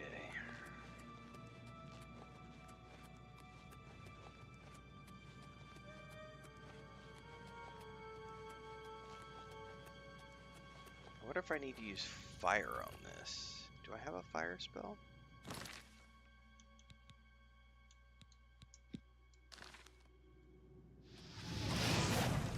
Nope.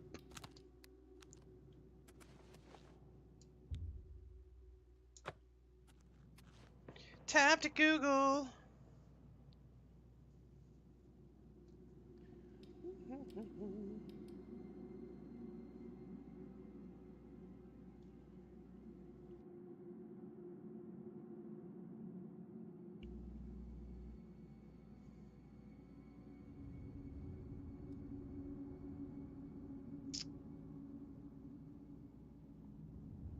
Oh, I gotta turn around and go all the way back out.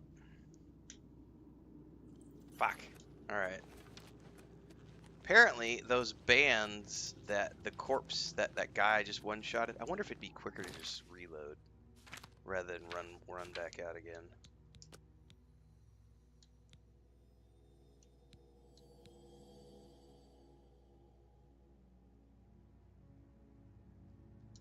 It's probably just quicker to run back out. He was right down the path.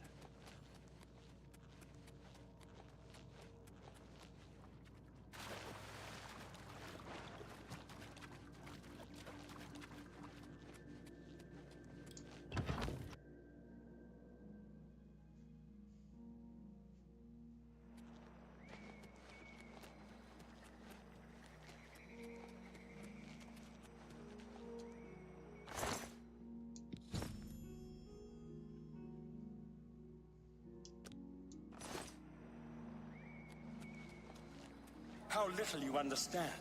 You cannot stop Lord Dagon. The principalities have sparkled as gems in the black reaches of Oblivion since the first morning. Many are their names and the names of their masters. The cold harbor of Meridia, Periite's quagmire, the 10 moon shadows of Mephala, and Dawn's beauty, the princedom of Lorkon, misnamed Tamriel by deluded mortals. We just showed them off a little while ago, Chris. Yes. We have 14 now. You understand now. 2 more eggs to Tamriel potentially is hatch. just one more Daedric realm of Oblivion, long since lost to its prince when he was betrayed by those that served him. Lord Dagon cannot invade Tamriel, his birthright. He comes to liberate the occupied lands. And this is my wife just sent me another video. Ask yourself, how is it that mighty gods die, yet the Daedra stand incorruptible? How is it that the Daedra forthrightly proclaim themselves to man, while the gods cower behind statues and the faithless words of traitor priests? It is simple. They are not gods at all. The truth has been in front of you since you first were born. The Daedra are the true gods of this universe. Julianos, Dibella, and Stondar are all Lorkhan's betrayers, posing as divinities in the principality that has lost its guiding light. What are scholarship, love, and mercy when compared to fate, night, and destruction? The gods you worship are trifling shadows of first causes. They have tricked you for ages. I don't remember any of this. Why do you think your world has always been contested ground, the arena of powers and immortals? So It is many Tamriel, ducklings. the realm of change, brother to madness, sister to deceit. Your false gods could not entirely rewrite history. Thus you remember tales of Lorkhan vilified, a dead trickster whose heart came to Tamriel. But if a god can die, how does his heart survive? He is Daedroth, Tamriel I Daedroth. This heart is the heart of the world, for one was made to satisfy the other. You all remember this. It is in every legend. Daedra cannot die, so your so-called gods cannot erase him from your minds completely.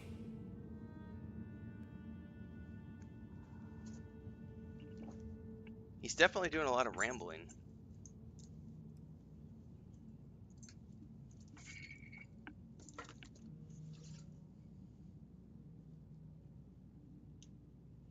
But I think he's done now, so we can go through the door.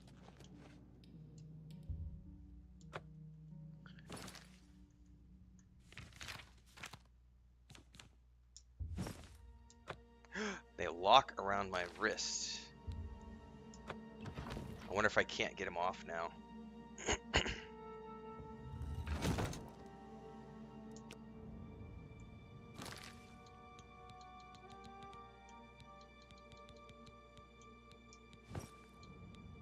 No, we're good.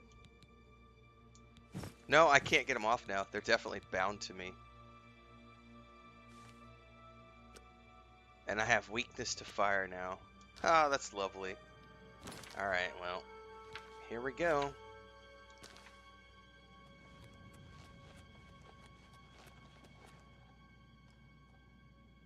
That's who's already been rambling, is Terrence Stamp's character.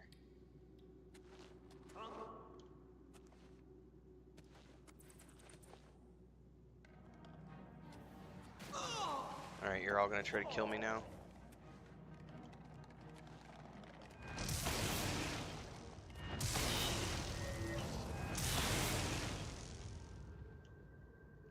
Just the spider bitches.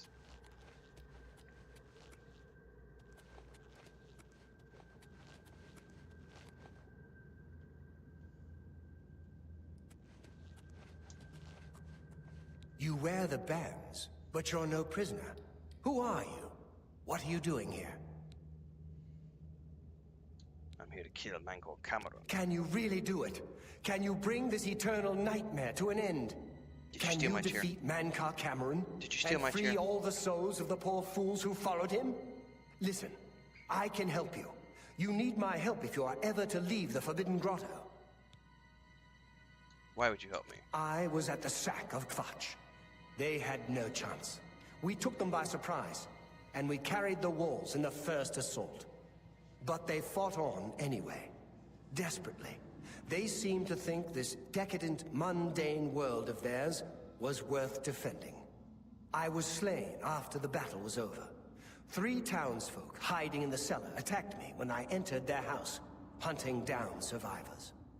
They tore me to pieces, although I have no doubt they were immediately killed by my companions. I've had plenty of time to ponder my deeds since I came here. Stop it. Ponder and regret. An eternity of regret. For my weakness, the Master sent me here to torture my former comrades who showed similar ingratitude for his gift of eternal life. Don't bite. You little monster. I'm gonna break you of this habit. There you go. Calm down. No, calm down. You little monster. Stole my chair and then bite me. Alright. I don't want your help. I understand. Why would you trust me? But you have no choice. I am the only one who can help you escape this place. No one wearing the bands of the Chosen can leave the grotto. You'll discover that for yourself soon enough. Okay.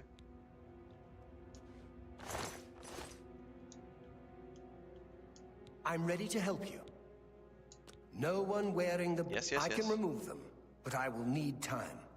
The Dremora Overseer will be here any minute to check up on me. You need to play along until he leaves. Just act like a prisoner, and do as I say. Once Orthe leaves, we can find a quiet spot to remove these bands. Good. Follow me, and don't worry. You can trust me. I don't think I can.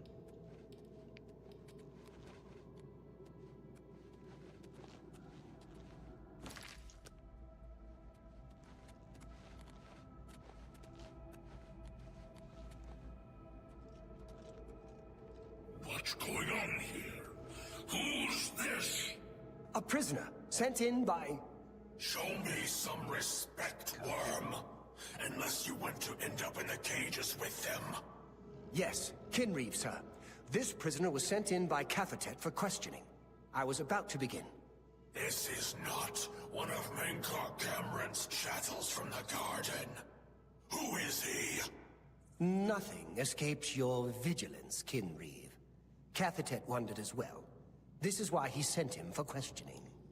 Well, carry on. Of course, Kinreeve. Prisoner, get in the cage.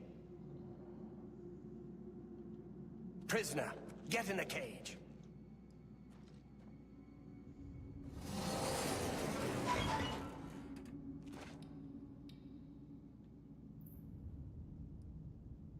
Good thing I quick saved before this.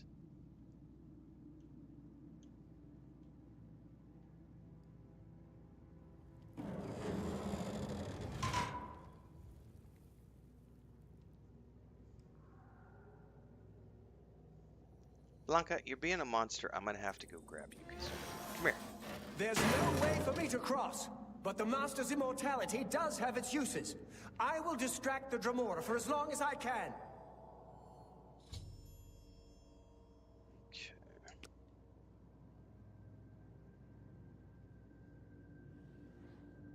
So how do I get out of here? Oh, Jesus, I thought I was about to fall. Ha ha ha ha ha ha!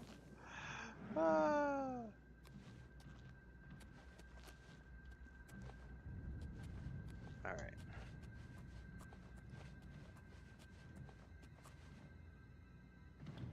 Fuck, I don't know which way to go.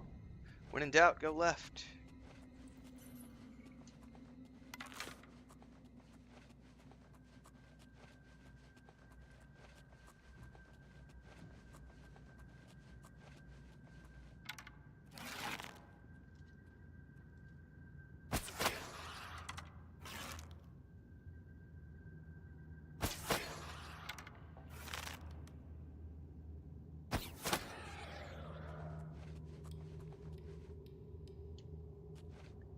wonder if I need to talk to these guys. I'm just like slaughtering them.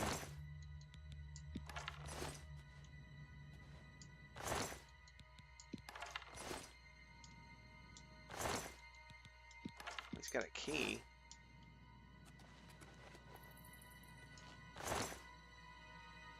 Isn't this the guy I was just talking to?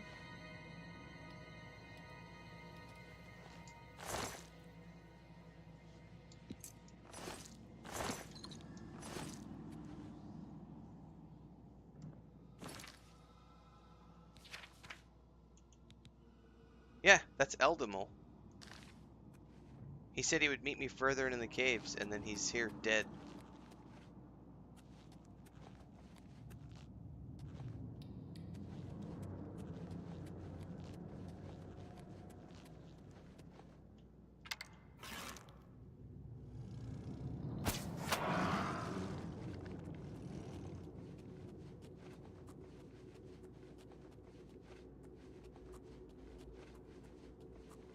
Okay.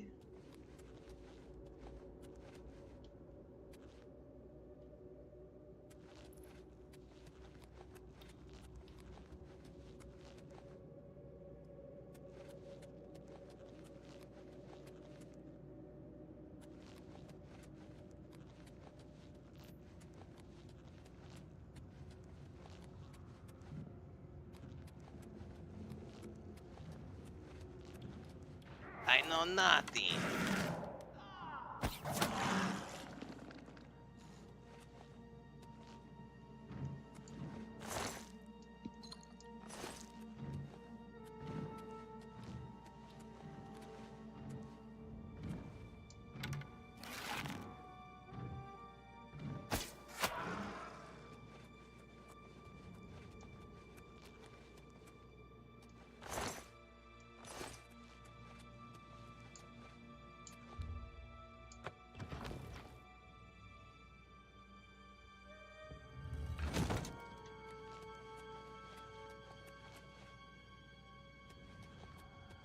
You made it. I didn't think you'd have any trouble. He was just Let's dead, get though. these bands off you. There. You're not a prisoner of the Forbidden Grotto any longer. Like, I saw his Let corpse. me come with you. Let me help you kill Miscarcand. I am not without power. I'm confused. I am no match for Miscarcand, but perhaps together we can find a way to defeat him. Lead on. Very strange. Very, very strange indeed.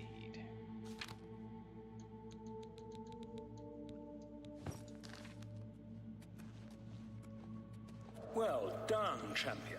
Your progress is swift and sure. Perhaps you will reach me after all. You think I mock you? Not at all. In your coming, I hear the footsteps of fate. You are the last defender of decadent Tamriel. I am the midwife of the mythic dawn, Tamriel Reborn. I welcome you, if you truly are the agent. I tire of the self-styled heroes who set themselves in my path only to prove unworthy in the event.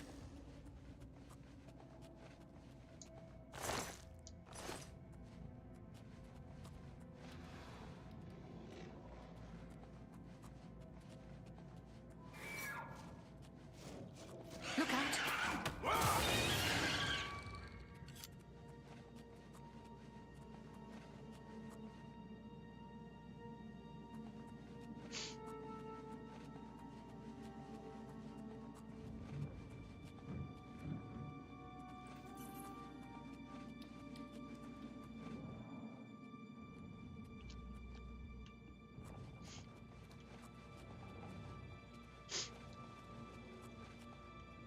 That doesn't go anywhere.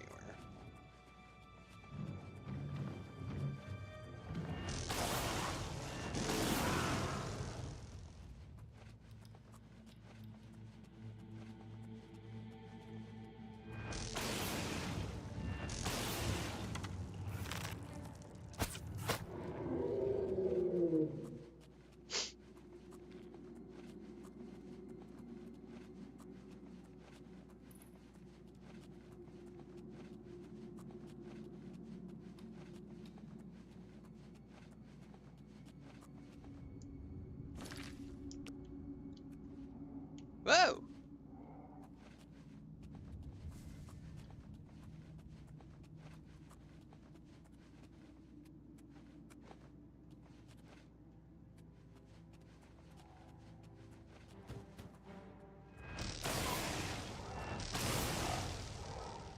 Hello? How are you? I don't need any of your stuff. What's up, Gary? Alright, let's use that soul gem. Oh. Wait, make sure that I have grand soul gem. Nope, those are all empty.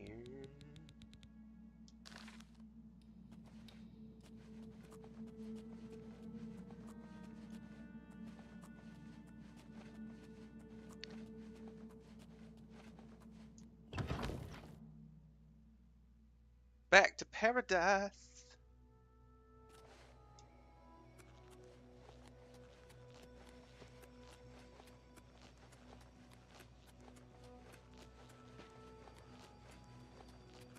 This looks like it might be something special. Let's go ahead and do a save.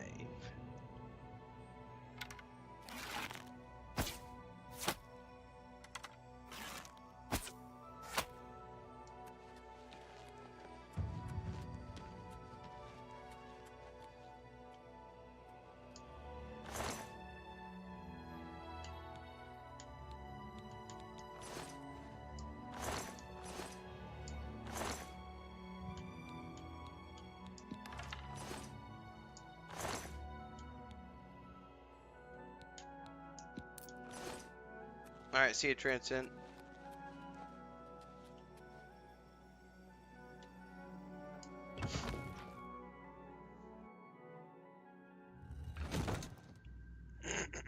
Excuse me. Don't forget, guys, we're going to do another Dune Awakening beta key giveaway here in a bit.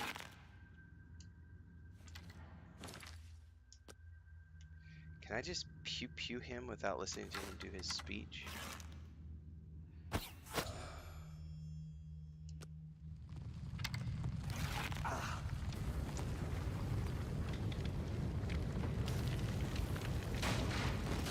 I should reload because I'm sure there's a speech he needs to give, and I just like shot him and killed him with one shot. Alright, let's listen to the speech.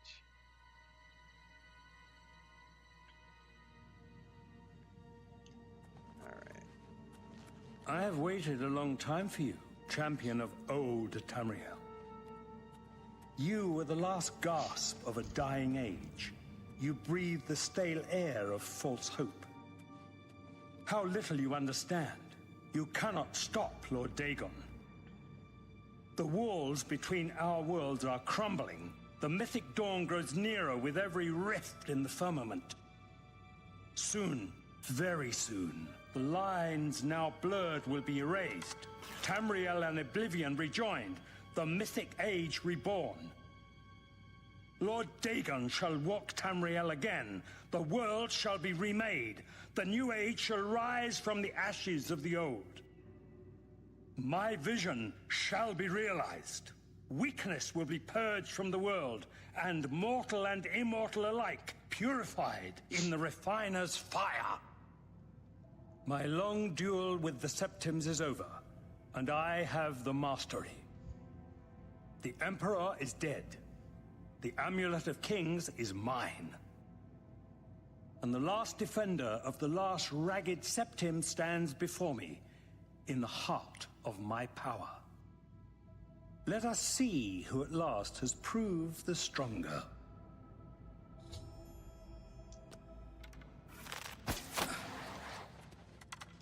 Be glad you will not live to see the day Lord Dagon walks the earth.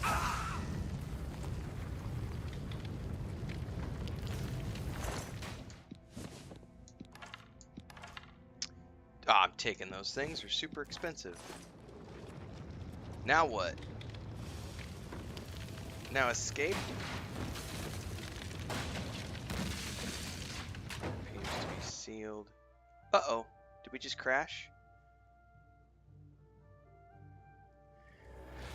Upon his death, the paradise he had created dissolved around me, and I found myself back in Cloud Ruler Temple with the Amulet of Kings in my hand. I must give the amulet to Martine. Martine! Sorry, Martin. Sir. You found a way back. Does this mean... You did it. You defeated him. Then you have it. You have the Amulet of Kings. I do. What are you willing to do for it? Nudge, nudge, wink, wink. Belongs to me. The Amulet of Kings. So you and Joffrey have said. If it is true, if the Emperor really was my father, then I should be. He knows his place. He's got his knee pads on. He's ready to do what it takes. And wear the Amulet of to become Kings. king. He knows where the true power lies. Yes, of course. What am I waiting for? After all, this is my destiny. And no man can deny his destiny. That's right. I didn't really need the amulet to tell me that. I've known it was true since you first told me back in Kavach. But it is one thing to talk of becoming Emperor, and quite another to actually be the Emperor. Well, you are. Not yet. Until we light the Dragonfires, the gates are open, and Mehrunes Dagon's invasion continues. While you were gone, I sent a messenger to Chancellor Rakato. He waits for us in the Imperial city. Chancellor Rakato is the head of the Elder Council. The Council rules in the Emperor's absence. I don't expect any objections from the Elder Council, but we should defer to their authority.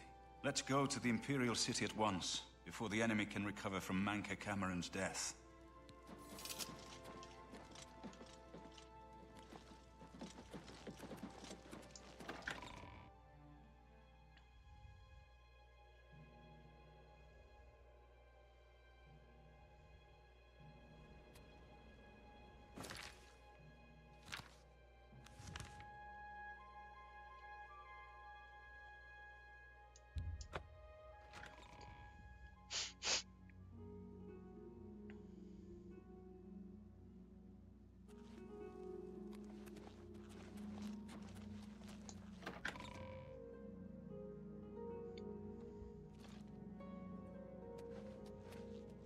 Welcome to the Imperial Palace. Where is Martin? I was told that he had arrived in the capital. I've been expecting you. The full council has already considered the matter of Martin's claim to the Imperial throne in detail. Martin Septim, on behalf of the Elder Council, I accept your claim to the Imperial... Chancellor Rakato, the city is under attack. Oblivion gates I must are have open, the bug and where I'm Daedra 9 are feet inside tall. The walls. The guard is overwhelmed. Courage, soldier. We have an emperor again. Your Highness, Bethesda what are jank! your orders? Shall the guard fall back to the palace? No. If we let ourselves get besieged in the palace, we're doomed. I can't move. We must get to the Temple of the One immediately. As you command, sire. Guards, form up and protect the Emperor. To the Temple of the One. I must escort Martin safely to the Temple of the One where he can fight the dragon fire, where he can light the dragon fires. Feed me the Lord.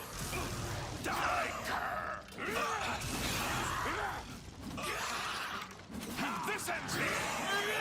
Am I supposed to be in this part where you fall down and bleed to death? I may have to, I'm gonna hold that thought. We're gonna reboot real quick, because I don't want to have this bug where I'm like 9 feet tall.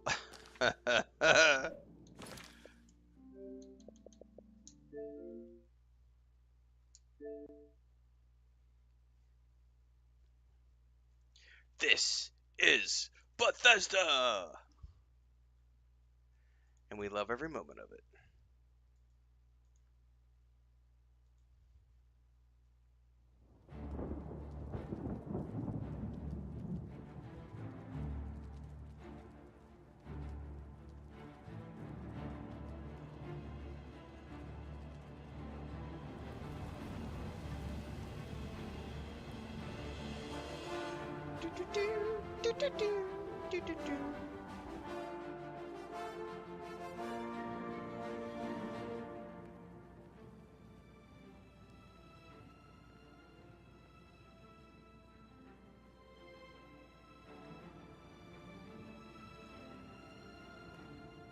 Well, since we're getting pretty close to the end here, we'll just we're gonna go to the end, and then we'll switch over and do the Dune Awakening stuff.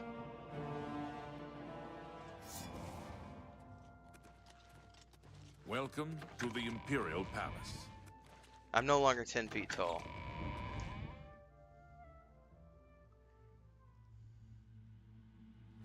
By the way, no one was able to answer one of my trivia questions yesterday afternoon. I got a bunch of messages.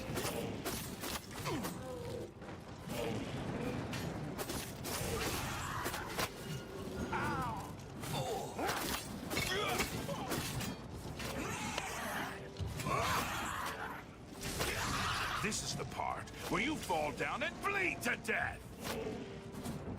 I fought my friends more fearsome than you. The palace is cut off, sire. We were the last to make it through from... You'll never take me down!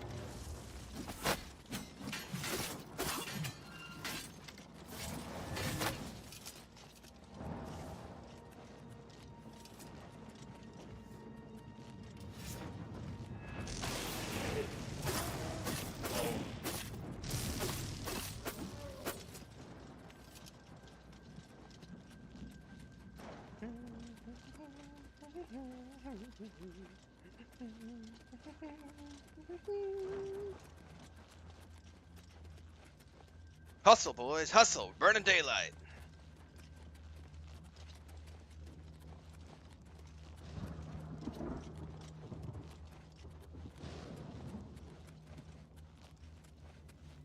Go, go, go, go!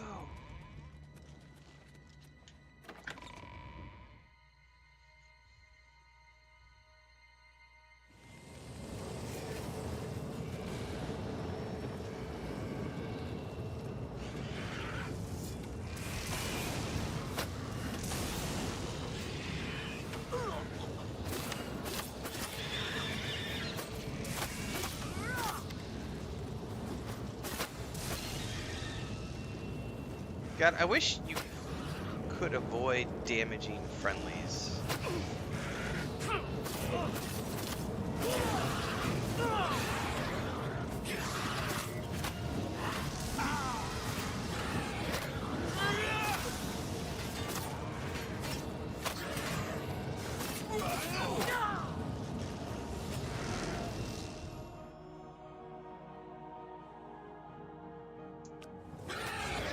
Too late. Mehrunes Dagon is here.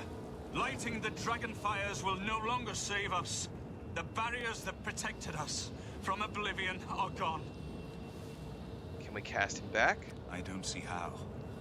Mortal weapons may hurt him, but now that he is physically here in Tamriel, they have no power to actually destroy him. What about the Amulet of Kings? Wait, yes. The amulet was given to mortals by Akatosh. It contains his divine Thanks, power. Gary. But how to use this power against Dagon? The amulet was not intended as a weapon. I have an idea. One last hope. I must reach the dragon fires in the Temple of the One. But you said it was no You'll use? just have to trust me. I know now what I was born to do, but I'll need your help. I have to get past Mehrunes Dagon somehow. Then I'll do the rest. Let's Lead roll, on, sir. my friend. I'm with you.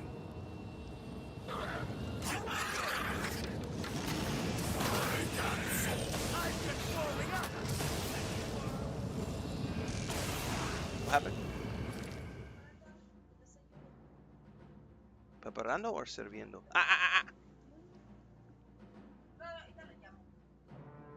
Hang on, guys. We got an emergency with cats because Frodo just came in the room and he will eat the shit out of Blanca. Did he come out? And he ate my breakfast. I can't hear you, honey. Yes. I got the volume cranked up on my headset. My wife's trying to talk to me and opening doors and cats going in and out. Are we just supposed to run? What the fuck?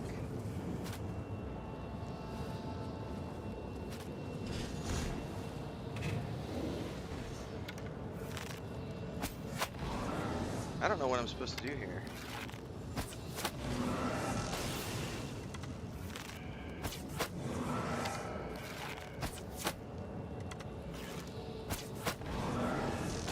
Okay, that doesn't appear to be doing anything. Do we just go in here?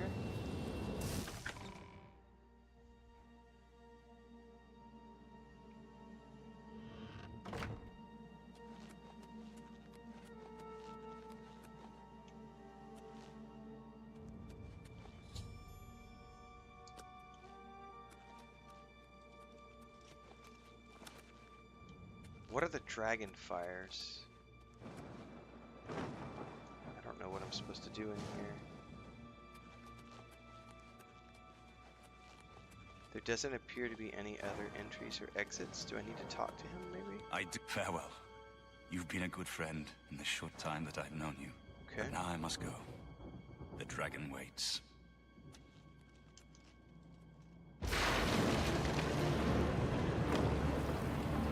Oh, snap!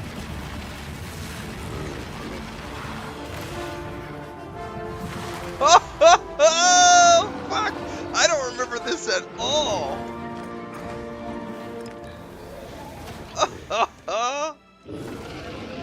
I don't remember this, man! Wow! That's what 20 years will get you, kids. Failing memory. God damn, that's badass.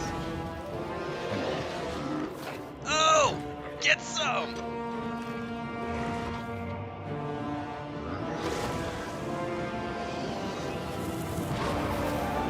Oh! Melt his face off. That was fucking awesome.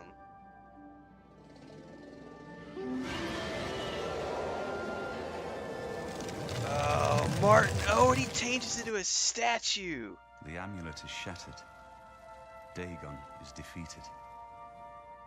With the dragon's blood and the amulet of kings, we have sealed the gates of Oblivion forever. The last of the Septons passes now into history. I go gladly, for I know my sacrifice is not in vain.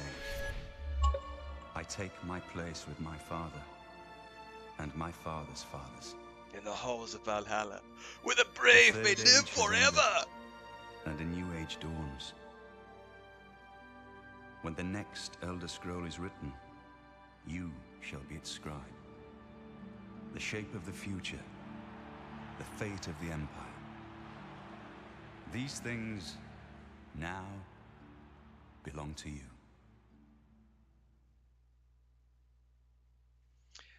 Martin shattered the Amulet of Kings and transformed himself into an avatar of Akatosh, the dragon god of time. In dragon form, he banished Mehrunes Dagon to Oblivion and ended the Oblivion Crisis, and then vanished. Whether he is dead or has ascended to join his ancestor Tiber Septim, no one knows. Now from here... What happened? Where's Martin? I must congratulate him. Mehrunes Dagon is defeated. Cast back into Oblivion. We've won! Martin is gone. What do you mean, gone? We saw the temple dome explode. The avatar of Akatosh appear. That was Martin? Yes, he shattered the amulet. The joined blood of kings and gods. The amulet of kings. That was a badass The cutscene. divine power of Akatosh. And Martin's blood. Then Martin is gone. But the gates are sealed. Yes, sealed forever. Mehrunes Dagon and his ilk can never threaten Tamriel again. Martin is dead, but he died an emperor and a hero to rival Tiber Septim. What about the Empire? This victory is not without cost. We've lost Martin Septim. What an emperor he might have made. His sacrifice was necessary, but it leaves the Empire without an emperor. I don't know what happens now. There are troubled times ahead for the Empire. But now is not the time to worry about the future. Let's just give thanks that we're alive! In my capacity as Lord High Chancellor of the Elder Council, I hereby proclaim you Champion of Cyrodiil. And, as a small token of gratitude for your service to the Empire, I have ordered a suit of Imperial dragon armor made for you. Cool. Imperial dragon armor is normally worn only by the Emperor himself. You have earned the highest rank possible in the Order of the Dragon. It is a high honor. Only 6 other champions have been awarded in the history of the Empire. We are now the stewards of the Empire. But to be honest, I don't know what will happen. With no legitimate claimant for the Dragon Throne, troubled times lie ahead. I know he's gone. The dragon will stand forever as a memorial to what you and Martin did for all of Tamriel. That's so wicked, man. Now, because Skyrim comes later, I don't even remember if you can visit here to see the statue or not. In 2 weeks, it'll be waiting for me. Cool. Well, this is the coolest part about these games is that you can keep playing even after you've finished the main storyline. So I've obviously got a whole bunch of quests that I can go work on now that are all sorts of stuff all over the place. There's the Mage Guild quest, etc. We're officially done with the main storyline. Probably still going to be dabbling over the next few days because, well, we got a lot of stuff to do, but we're about to go right now. For those of you who are just here for the Oblivion stuff, we're done with Oblivion. We're about to go watch the Dune Awakening crafting and building video that Funcom did last week during the live stream, and then we're going to do another giveaway at the end of that to give away the rest of the keys that I've got. Only 3 of the keys were claimed yesterday out of the 4, so I've still got 1 key left over from yesterday and plus 4 more today, so we've got 5 keys to give away.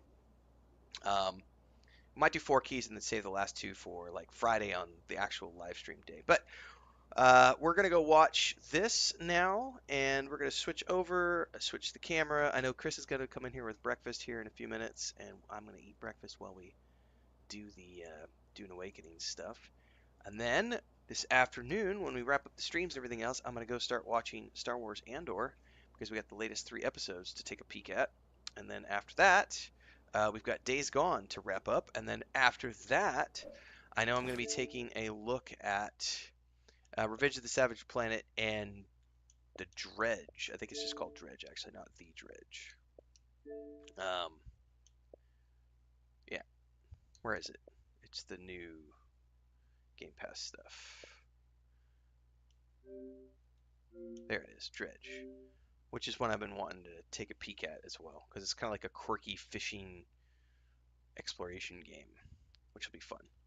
Anyway, we've still got more stuff to take a peek at, but in the meantime, let's get this Dune Awakening video up and ready so we can go watch that.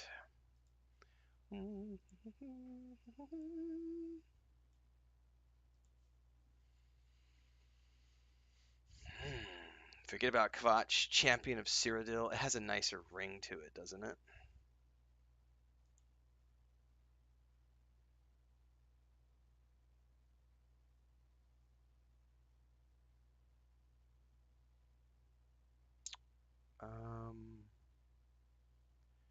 Which one of these videos is it? I think I just need to go to Funcom's channel directly. And we're looking for the live stream on building and crafting.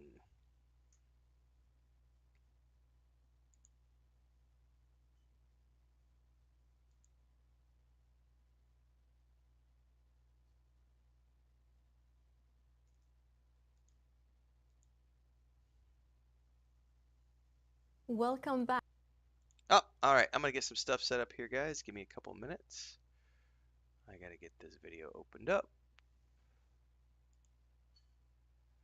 And we're going to go take a peek at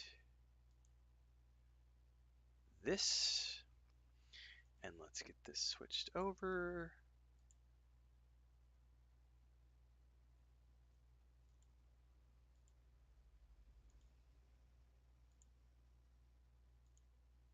Perfect. All right, where's my notebook?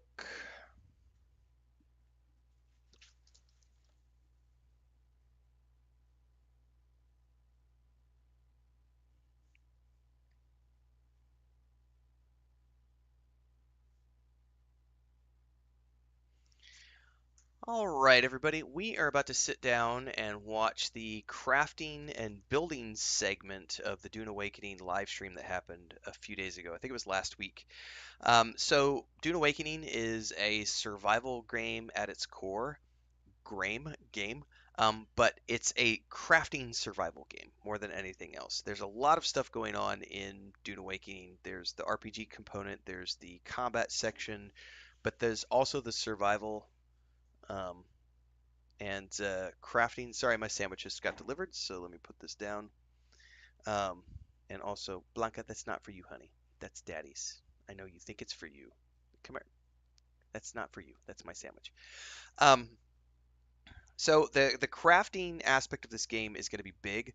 If you've never played Conan Exiles, one of the things with Conan Exiles is it has a massive crafting community who have sprung up around the building of all these different buildings. Thank you.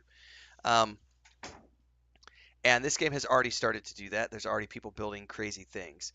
Not only does this game feature a really robust building system that's all about the survival aspect, gathering components, refining them down, but also there's a blueprint system where you can actually look at a structure, scan it, take a blueprint of that, and then use that blueprint to just replicate that somewhere else, which is one of the ways that, well, I'll let them talk about it more in greater detail because there's a strategy to that when it comes to guilds building bases for conquest in the deep desert for the people who are going to be participating in the PvP. For those of you who are just like me, who are just going to be building your own little settlements and your own homes and stuff, that's what I love about the crafting systems, excuse me, so far. Now, this is a bit of a watch through. It's about 45 minutes long. It looks like 48 minutes. So we're going to be strapped in for the next 45 minutes watching this. And then at the end of this, we're going to do another giveaway for beta keys to the open beta. I guess it's not an open beta. It's just a beta weekend that's happening this weekend, the 9th through the 12th.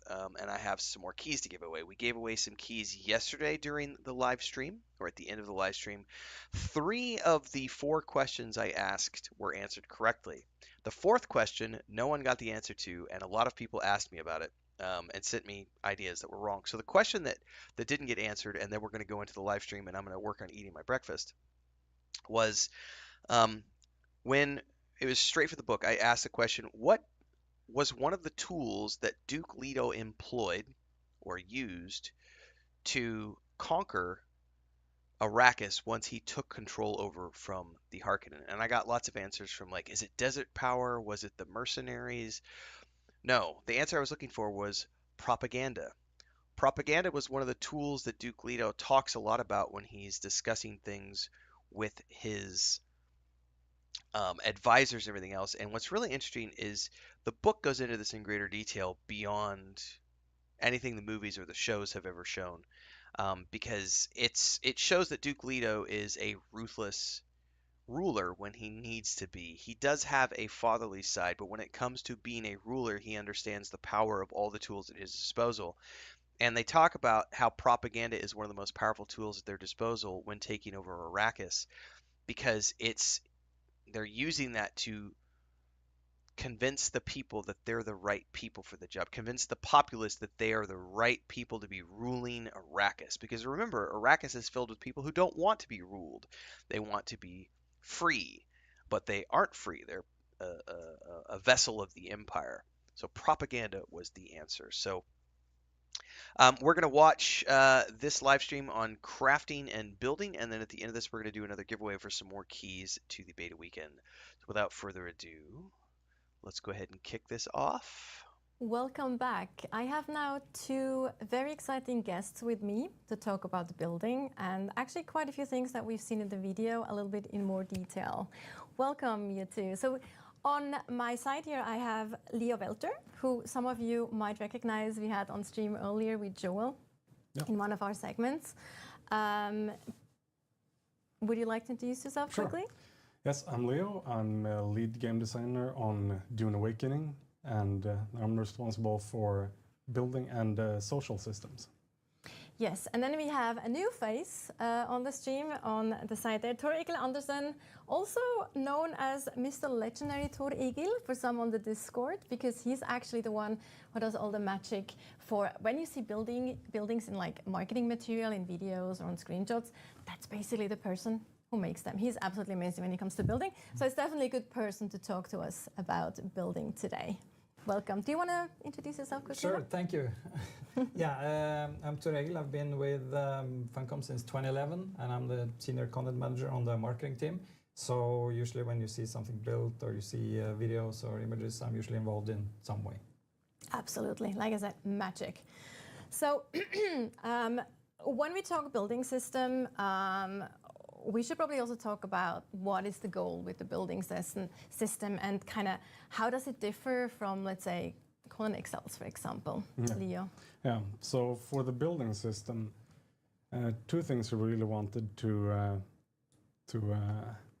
emphasize is that on one hand, we want to retain the freedom that you had in Conan Exiles, right? So you can build quite a lot without restriction, but on the other hand, we also wanted to make sure that building worked on another level of persistence that we have in Dune Awakening, right? So some restrictions were necessary there. So we wanted to make sure that those two things worked hand in hand. I wanted to jump in here real quick because one of the things that they're doing here that's a little different than Conan Exiles is Conan Exiles you can actually set up private servers and you can play with your friends on private servers, and you're not going to be able to do that at the moment. I don't believe that's part of the plans for Dune Awakening, so it's going to be more about working within the server structure they have, because this is an online persistent world, so they have to do things a little bit differently than they did in Conan Exiles, if that makes sense. Yeah, because you have a seamless world and it's very heavy on your system as well otherwise. I think when it comes to quality of life improvements, is there anything that you feel we learned from Conan Exiles that goes into Dune Awakening? So the building system in Conan Exiles evolved through many, many years, and that also taught us much for Dune Awakening. So I felt we've taken those learnings and put them in here, and so it's a bit of an evolvement of the Conan Exiles building system, but it's also it allows us to basically take those learnings, but also expand the system with especially more unique building pieces, more unique styles, and make it flow easily as you build. So now Conan Exiles is unique in that it has through 8 years been adding dozens of building sets. So we're not there yet on Dune Awakening, obviously, but we have 4 at launch, and we're going to keep adding as we go on. And of course, one of the differences that was mentioned is the land claim and the sub-fief basically that you place down. I think we should just jump into the game and actually show what that looks like. So we're basically going to build a base together with okay, now we see it. Okay, cool. Yeah, awesome. All right. Yeah, so we have 2 ground cars out here, and we're looking for a spot to build our base.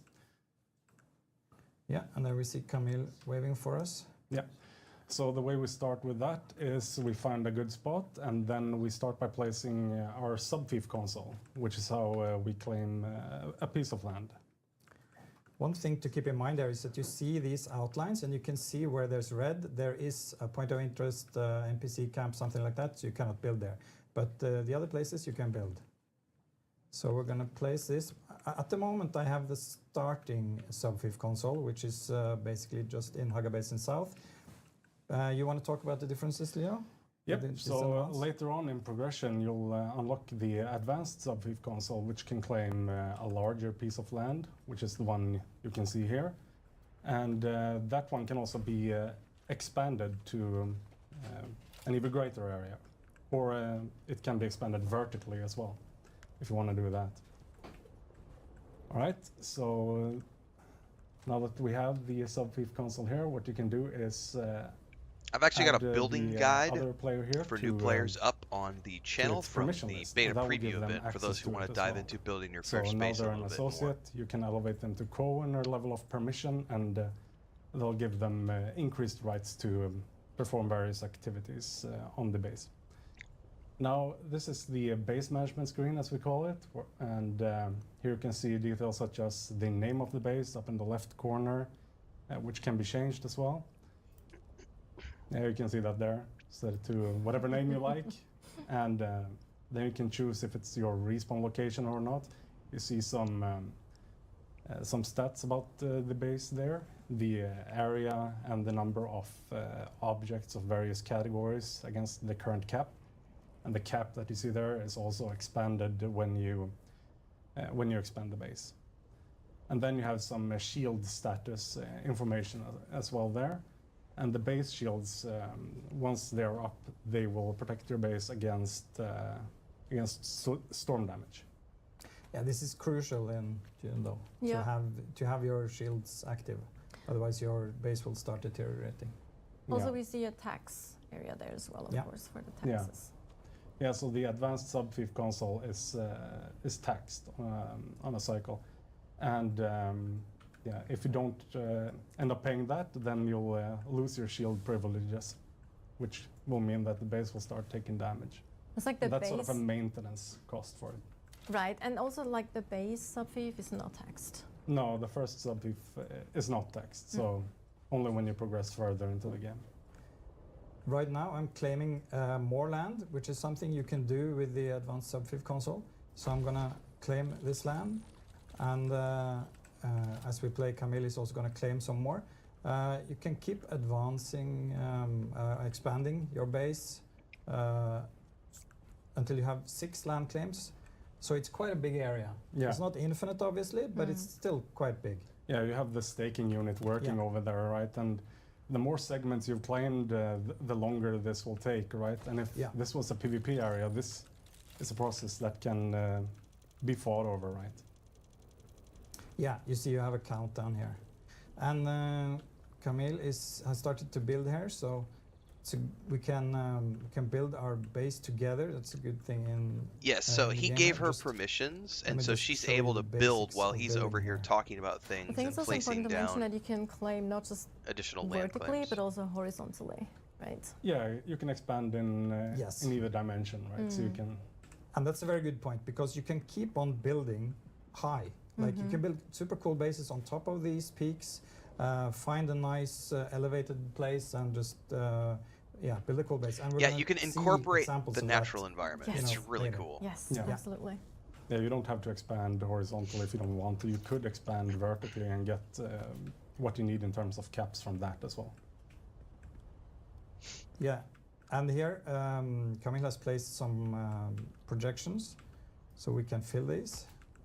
So you can just design your base and let others help construct it. Yeah, those projections are also useful for planning out your design if you don't have enough resources available.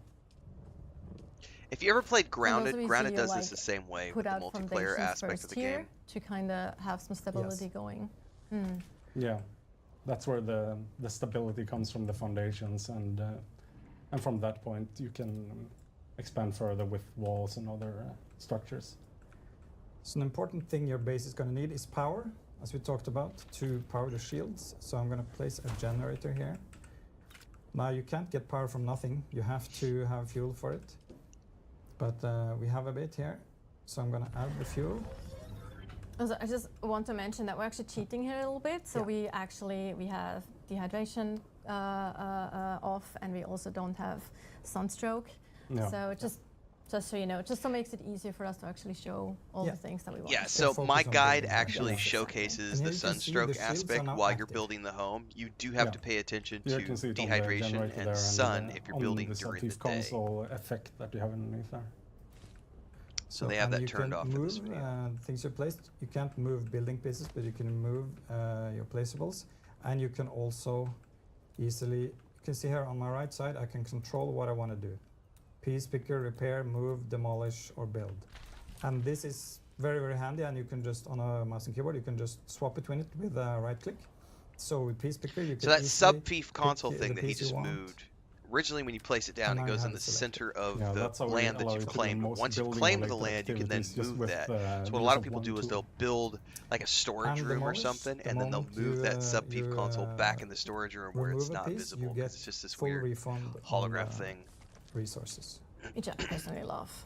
Yeah. Because it just makes it like so you don't make mistakes and you get like punished for it, or like if It's you don't not a like disaster something. if I you love make a that. mistake, Yeah, yeah. exactly. Yeah. Yeah, 'cause you And get also your we've resources now back. put down some storage chests, as you can see, which is very cool as well because you can actually craft but also build straight out of those. Yes, you can. Storage Yes, chests. if you have storage Yes, chests, it will And- your automatically resources go take in, and then it pulls the directly out of resources those you Yeah. boxes to As craft. long, of course, as you do have those resources collected, as you have them available. And talking about that, we have Camille, who is now also going out to harvest some resources for us. So we actually have enough to build and show some more things. There's also inner faces and outer faces He's on all the the way structures, so you can to flip them collect around. some granite. And here you can see another building set being used as well. Yeah. I started dipping into the Chom foundation here.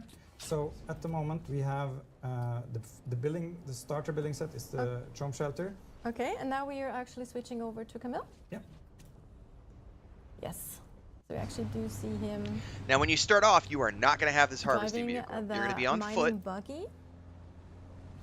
and you're going to have a cutter tool in your Yes. hand. So let's see what we Then find. you'll get a sand bike, what you still have to dismount Yes, to you can harvest. see he has a mining turret on top there. But when you get Yeah. this vehicle, So you have a mining this is a more turret. advanced version of mining, right? So you can drive around. You're looking for some resource node or some wreck that you want to mine from.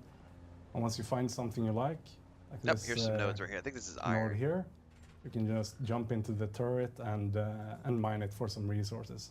And this is a lot more effective than doing it on foot. He's doing it on his own now, but of course you can do it with a friend, so one Yeah. can drive and the other one can use Multiplayer. For sure. So if you have That's way friends, faster. one person Let's driving, see a one bit person there. harvesting. I need to back up. Yeah, So this is cool if you have one driver and one miner. yeah, it's So easier it's- than yeah. Yeah. exactly. Yeah. So that makes it a bit easier, but There we it go. is it's possible with just one efficient. person. Yes, it's more efficient. You get more material that way as well. Yeah. So you mine some carbon here. Oh, that was carbon. Okay.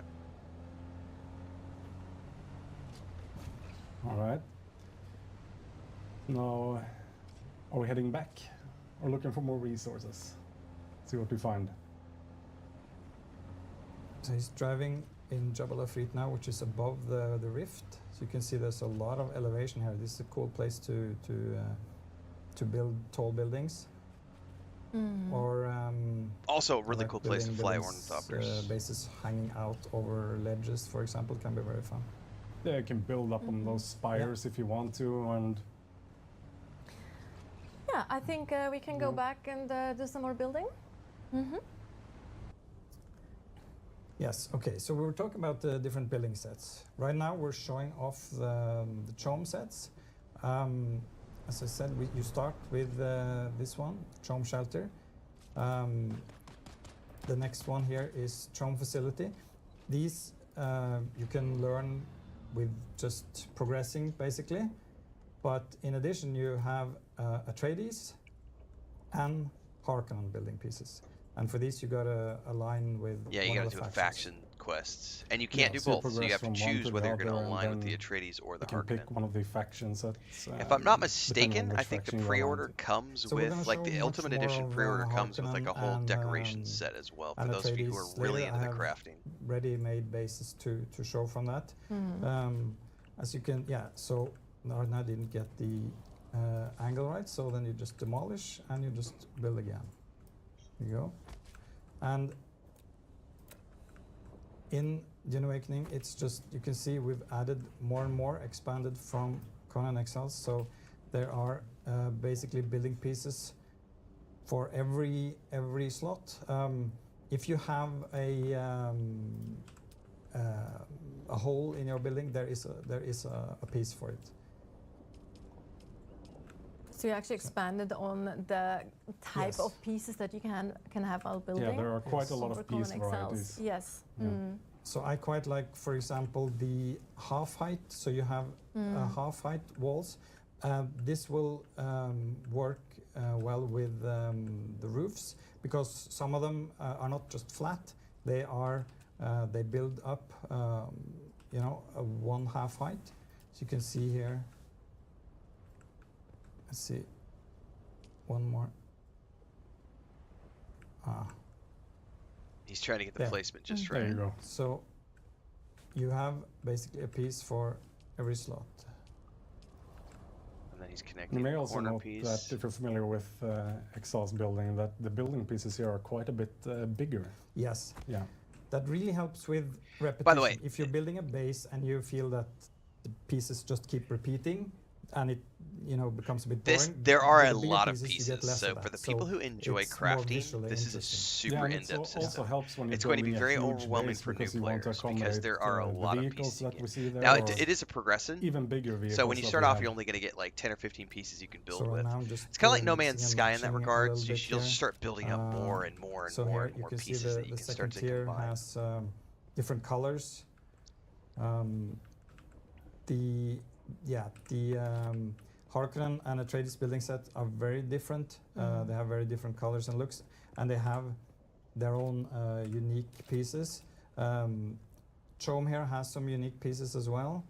For example, like these ones, you can build these open areas, so you can basically build sort of little like an alcove verandas, I would say. I built it just inside here now, but the Harkonnen and Atreides have even more unique pieces. So we're going to look at them later also, but especially things like the gates are massive and iconic. So the Atreides gate, for example, has a huge hawk on it, while the Harkonnen one has a big face.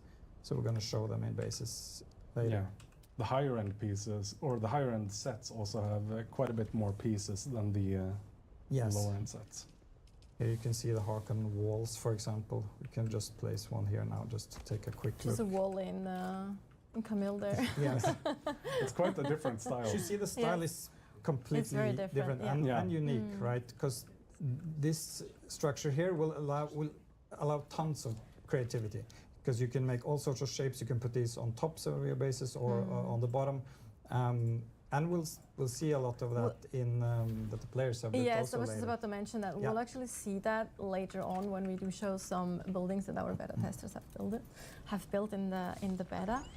Yeah, some people have already done some have crazy build, building course, stuff. You start It's very to impressive. also add machinery, right? Like This is to where I will really end up spending a establish lot your of my base. time once I get past the main so story. there's lots to choose from here. For example, we have shown a little bit of power generation. We can place a wind turbine here.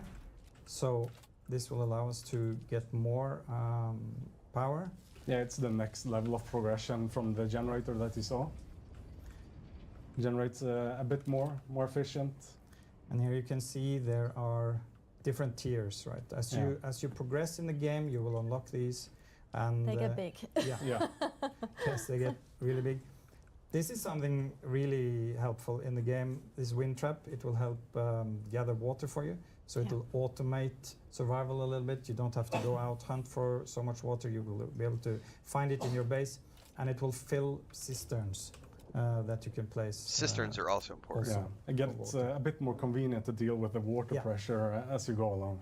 Of course, it gets more complicated as well because you have to make sure you have more power, you have enough power, and that they're all on the right circuit and all that. So the bigger you build, circuits and the stuff, it gets more pretty kind complex. Of, management is also asked of you.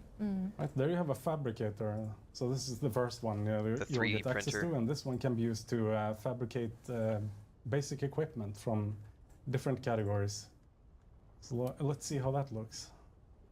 Yeah, so we can just start making some, making a pistol, for example, and you can see it actually, you see it forming as it crafts. I also have a beginner's guide to crafting So, up on the channel and of in the course you will playlist from be the able to beta preview event we did in advance April. with different kinds of So for fabricators. those of you who want to know more, you can check for out the different playlist. Purposes. The biggest Descriptions one down is below. the huge vehicle fabricator here. Yeah. I have one in a big base we're going to look at later, but they're hard to place. So you need a lot of room. Yeah, so this first one can be used to craft from many different categories, right? But as you go deeper into the technology, then you'll branch out and build more specific fabricators.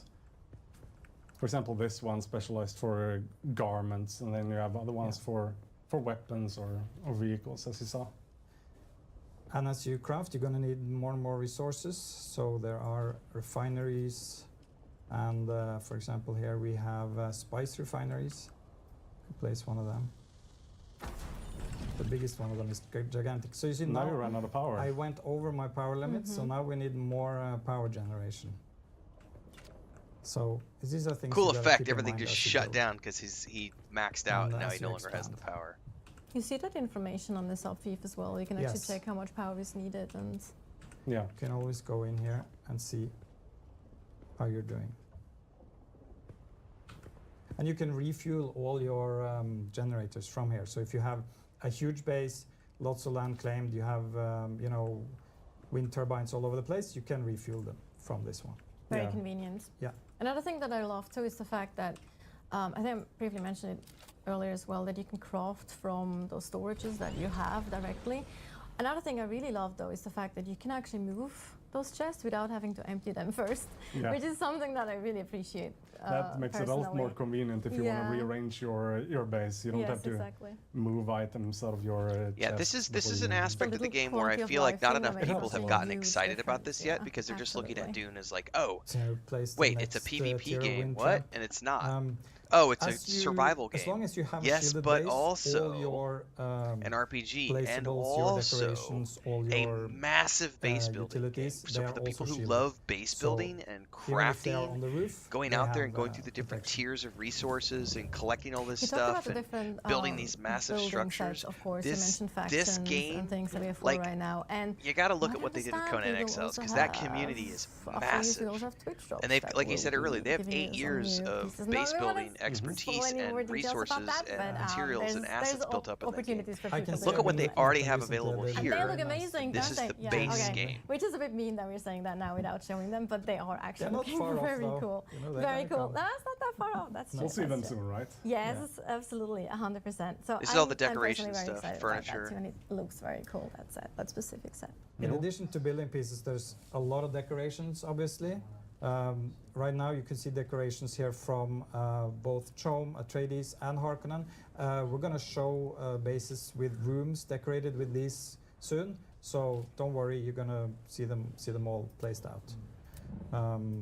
You can have wall decorations, carpets. I love base building. So, it's literally, I could lose, lots to look forward to. And I have lost hundreds of hours of time in like Lord of the Rings Online, will keep on coming. EverQuest 2, Star Wars: Old Republic. Like when you give me the ability to have a home base, do we want and to I talk can a little put cool shit in about it, copying bases?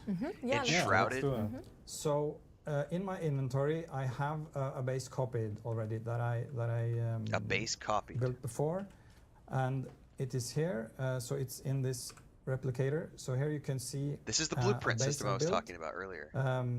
And as long as you have this item and you have enough land claim, you can now place out the projection of this base. Yeah, so the way this works is that you can craft one of those Solido replicators, and with that you can then copy a design of a previous base and place it somewhere else. Or you can sell it to someone or give it to someone else. Yes, we actually talked about that as well in one of the later segments. Exactly. Yeah. Actually something. Yeah, because you can sell blueprints to other players. Placing the base I was just previewing. So first you gotta try and adjust it to find a spot, and once you place it, you can then confirm. So now it is placed. Now I cannot see it anymore, but the moment I build my building tool up. I put it here. Now I can see the outline of this base, and I can start filling in the pieces. Now, even if I copied it and I placed it out, you still need to place out the building pieces. Like you don't get them for free, right? You have to craft your base. Yeah. And this base is basically, the idea of it is that it's a forward operating base that could be very handy for the deep desert, because it has several places for shielded ornithopters, and basically a core structure that has a lot of room for crafting machines and stuff like that. We can actually show that, because we have a video prepared for what it actually looks like once you have it completely built again. Yes. Yeah, that'll save you a lot of time And each there week. it is. Yeah. So this is what they were talking about. Like guilds will build a base, It's a great looking base. copy that base as a blueprint, go into the deep desert. Every time it clears, every week, all the things that you can do. You have place a those blueprint different doors down. here that you can actually All just the guild members fly will in or contribute drive through without having resources, to quickly open and get the close, base even though built, they're and then like that kinda- guild will be You ready can't go to in there, go you out don't and have explore the permission, deep plant desert, the get the shields, spice exactly. flows, and be ready You to also see the defend big their wind traps on materials the side. from attacks from those other actually- guilds.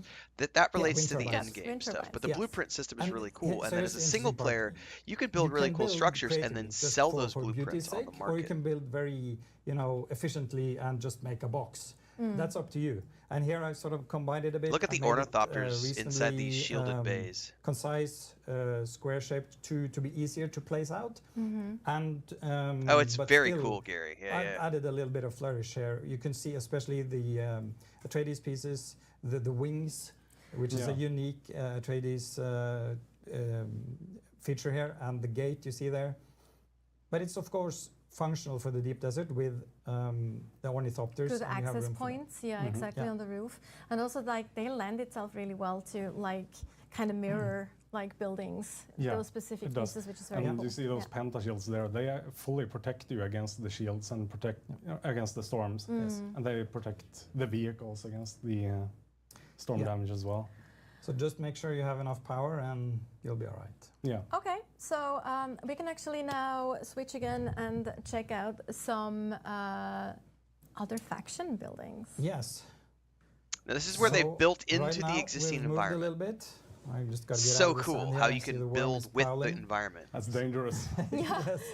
I'm close enough to land here. You were But that's close to the sand, though. Not gonna lie. Yeah. So. It's risky. Yep. So here I built a base with the two different chome sets. So we're gonna get a better look at it. I'm gonna fly up and stuff later, but you can see a little bit of an outline here. You can see some banners, things like that. Buggy entrance here, and pentashield protects it. So we're gonna head in. A lot of machinery going A on little there as garage well. space and Refinery machinery. there. Yeah, nice. Little picnic table in the Oh, middle. this I like place it. is dope. And here we have a nice resting area. So here we have chome decorations, which I really like. The walls here, bed, and you can really, if you How like, 70s, fucking isn't it? cool like is a little bit. this? Or is it? Yeah, 70s. Yeah, you could say that. Bit of a vibe. Yeah. Quite like the bookshelves here. So you see, like, even if, okay, Dune Awakening is, it focuses on survival, you have to, beware the sandworm, the sandstorms, you can still do things like this. You can still be creative, you can still build if that's what you want to do. And here I'm playing around with elevation here inside, and you see that as we get outside also. You gotta chill sometimes too. Hear the wind? Like, Yeah, you gotta, like, exactly. enjoy your spiced tea and yeah. Yes, and yes, because you can see there's lots of cutlery and cups and nice things, right? And you can just build this with your guild and have a nice time. It doesn't all have to be That's a about blow or a worm. maximizing profits and fighting. Exactly. Nice combination with the functional downstairs there and then the sitting area The above. social areas, I Yeah. agree. I Okay, agree. So I'm gonna head up so that we can get a bit better look at. And also really the nice to space. see the verticality here as well, like how you can build, like also like nicely built into the mountainside here. Yes, and we'll see that as I get into the thopter here. So, By the way, you craft your own ornithopters. Thopter, we're just going to take off and take a little look at the base here. So here you can see the combination of the two chome sets. By the way, this is The more dozens sandy, of the more hours sandy to color for build the something basic like one, and then the this. white one Yeah, for the and advanced. they kind of I feel they really fit in And with lots the of style them. resources. You know, Making And use again, of the you need verticality power in to this, keep the yes. shields limited running, to space, keep right? the sandstorms exactly. from destroying And your base. because So this it's a is an constant obvious management thing. in Dune Awakening that It's you not may just not about the think survival you of your cannot character, build it's also a about the base anywhere. If you survival build of it your out bases. And in the so sand, it's a constant it's Well, you management can, thing. And if but you ever quit Yeah. playing, you can. that will in eventually like disappear The because worm is eventually your gonna Yes. shields Yes. will no longer have power So to them. and up here, for example, I have a So it's not permanent. ornithopter, which is ornithopter, which is a little bit bigger than I have here. And yeah, so you can see you can build both functionally and, you know, if you want to play around with building beautiful things, you can do that.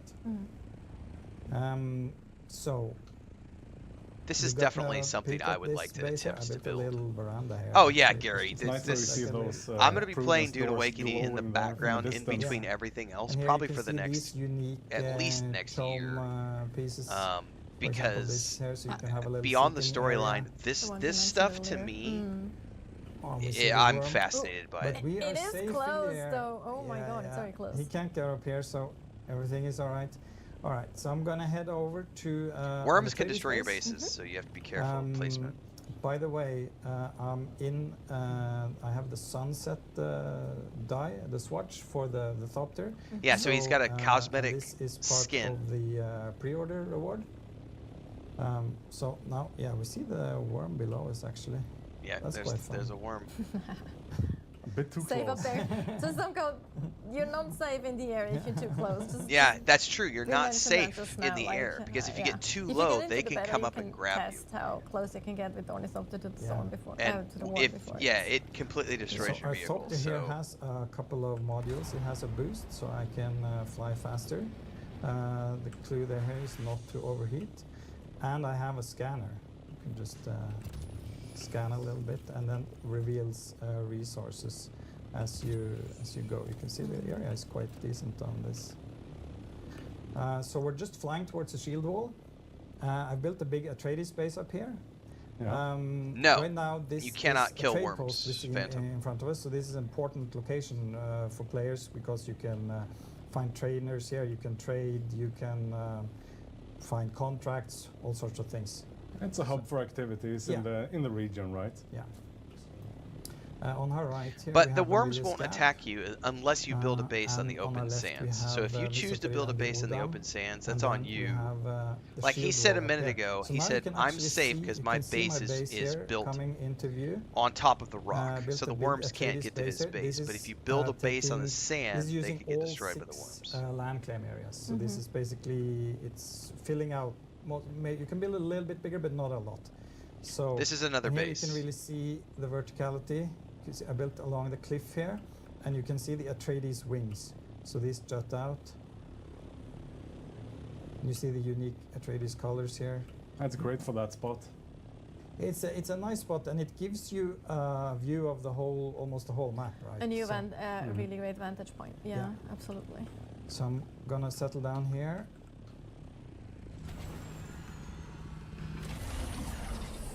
So just a quick look at, here you can see the Atreides pieces as they have been used, and these are Really unique. big. They're They very have big unique too. walls, these wings, everything is unique here.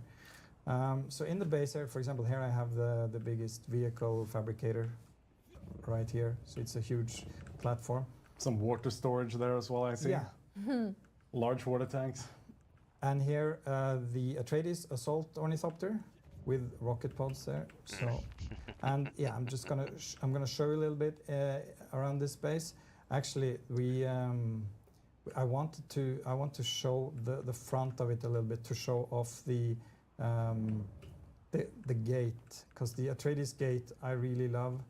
I just want to take a quick look at it here from this side as well, because the hawk of the Atreides gate is really, it's both creative and sort of majestic.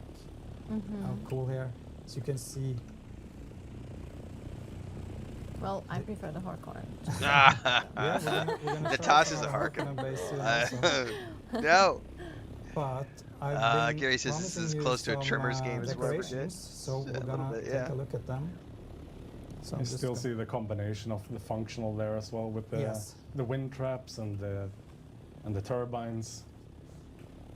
You can see the creativity here too, or Yeah. like the eye for building as well, because some people might just stack them next to each other somewhere down in the basement. Yeah. And here we have like, well, obviously not the. You're lucky Tor Egil here isn't in the competition, right?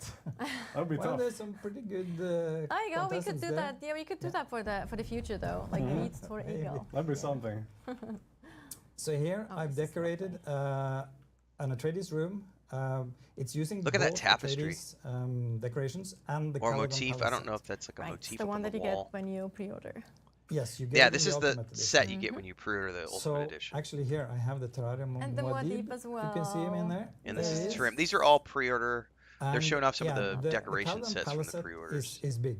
It has both building pieces and these decorations, so I can show you some unique things from it. For example, it has these unique wood panels that you can put on your walls. It has, yeah, you can see a portrait here. I think this is Paul's grandfather, Leto. Mhm. Leto the first, was it? And yes. So you can see these are part of the Caliban Palace set, these nice furniture, and even some roof pieces, this roof piece, this roof piece, and these doors. So it's a fully functional, can build fully functional rooms with it. But and these holograms, you can see the decorations here. You can I basically love the go book pretty nook right crazy. there.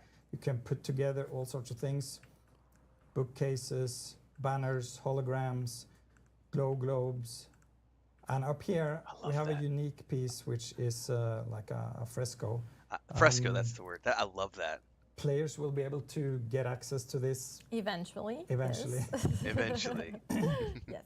That's a great looking piece though. It is, It though. That is, mirror is yeah. fantastic. It's really beautiful. It's really big too, though. It's huge. Yeah. Yeah, this is So- amazing. I think we should maybe move over to a Harkonnen base now as well. She really wants Yeah, to let's see do the it. Harkonnen Because stuff. let's go Harkonnen. No. Yes, a Just bit, has to see the contrast as yes, well. it's a like- That's the good contrast. side, right? That's the right side. It's Yeah. a good sign.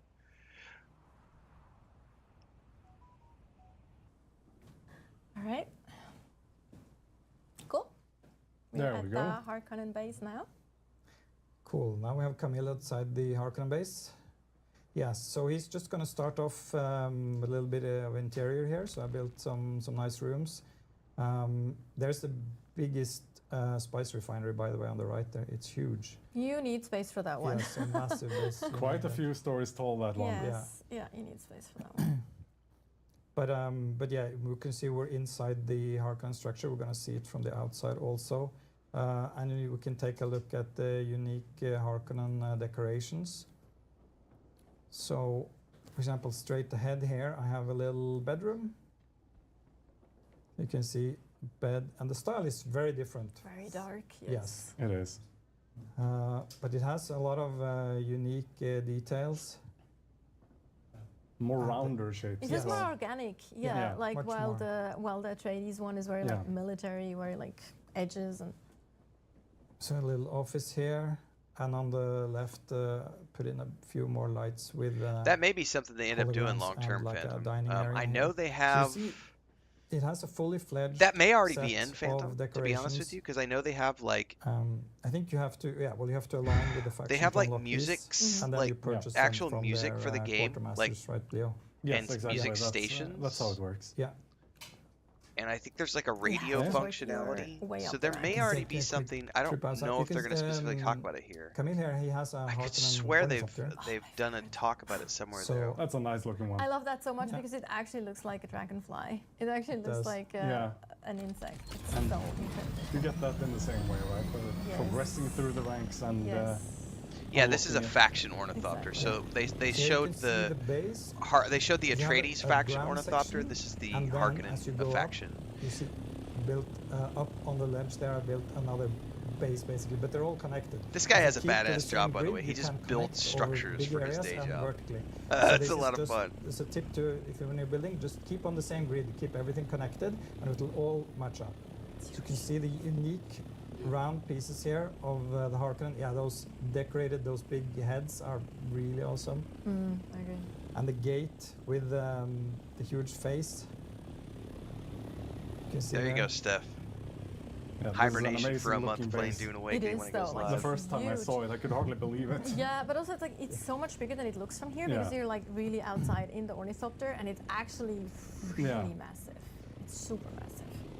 But this shows you can really be creative here, Yes. find a cool place, start building, and especially if you get into building, if you get a bit, experienced, you can do this in not too long. Like if you have the resources, I can build this in maybe a day and maybe a little bit more, but you Yeah. can build it quite quickly. And it's really Well, you're very tailored here. experienced as well. Yeah. I have built, it has helped building, dozens of cities in Conan Exiles. Exactly. Yeah. But it's still, it's a thrill always to build in Dune Awakening, I think. Talking about creativity, we have actually done a call to action in our internal beta, and we asked everyone really, we asked everyone in the beta to send us their buildings. So we're gonna do a contest now where Twitch chat, unfortunately, our bot is not working on YouTube for whatever reason, we apologize for that, but Twitch can vote. We will show you. We picked 5 of our Babylonian? favorites that were submitted, and we will let you vote in chat. The first prize will get a Ultimate Edition for Dune Awakening, and the 4 runner-ups will That all doesn't get count a right now because we're not watching Deluxe this live, Edition. kids, just as an FYI. This is from their live stream last week. We're watching the clipped out version. Wait, what was that? Sorry. Yes. So that's So mine that's again. base There we go. number A. There we So go. There we go. So now we go. Now we So have these it. are player-built So if you want bases to from vote, the you do beta. exclamation mark A, B, C, D, or E in chat, and then you You're okay, vote for that Blanca. specific building. But obviously, wait until we see all of them, and then start voting. Here we have a Harkonnen So that's a style Harkonnen base. base. And it's huge. Yeah. So you can see the round shapes. It's This is amazing. I Just captured- this view is really I fantastic. captured this video yesterday, and there's lots of cool bases here, and they're really big. And just a thing to point out here, the servers are so full of bases. You see them everywhere basically. So it's really awesome to see how much people are building. Also, I just wanted to mention that we have actually mostly judged by the look from the outside, plus also accessibility, how it will kind of work in the setup and everything, how it was built in the terrain, because we didn't really have as much, what is it called? We didn't Focus on focus interior. that much on interior because not everyone had access to those. So we apologize for that in advance, and we definitely have more opportunities That's down interesting. the line. So here we have another Atreides space. Yeah, and Submission B here has built a long wall similar to what I did for the Atreides space. You can get like a really nice view, like overhanging the edge. And yeah, it's pretty big also this. And you can see the unique Atreides pieces. It's really cool to see how creative the players are. And Absolutely. And as you know, after launch, we'll just see I more like and more. C. Also The this best one, so far. a fantastic point, Yeah. a fantastic point as well to choose for your building because it has such an amazing view from up there. Yeah. And this is showing how you can use even the Beautiful. angular pieces to make a bit more organic shapes on a larger scale, right? Which they clearly have done here. In this base, they've actually combined a little bit of Harkonnen with Atreides. Oh yeah? Yeah, which is possible if you... Oh, I see it if down you, there in the center People ring. tray one Yeah. faction. Yeah. But yeah, this is built in the Udam, so it's a very creative It's region not there. bad. Also this one, obviously maybe hard to tell which faction this is for. Yeah. The eagle here is quite It's stunning. a little bit I of a think. giveaway, yeah. Yeah. regarding The Atreides what Hawk, I faction mean, that yeah. is. It's very cool. It's cool. This one has a good interior also, this base. So I Yes. did a capture here going up, showing off a little bit here. You see that a little Some bit. great balconies here too. Yeah. It's just a really great usage of the space as well. And here we have another Harkonnen one. That's a giant huge hangar, man. garage there. It looks yeah, like as big well. garage. That's really nice. flythopters in Yeah, there. that's It's great. like you can actually fit the carrier into that one. This is built in the very corner of the shield wall, and there you can see a really nice interior there. I'm going for C personally. I So think C was the It, coolest yeah, it's a one. huge base. The tower is staggeringly tall. Oh yeah.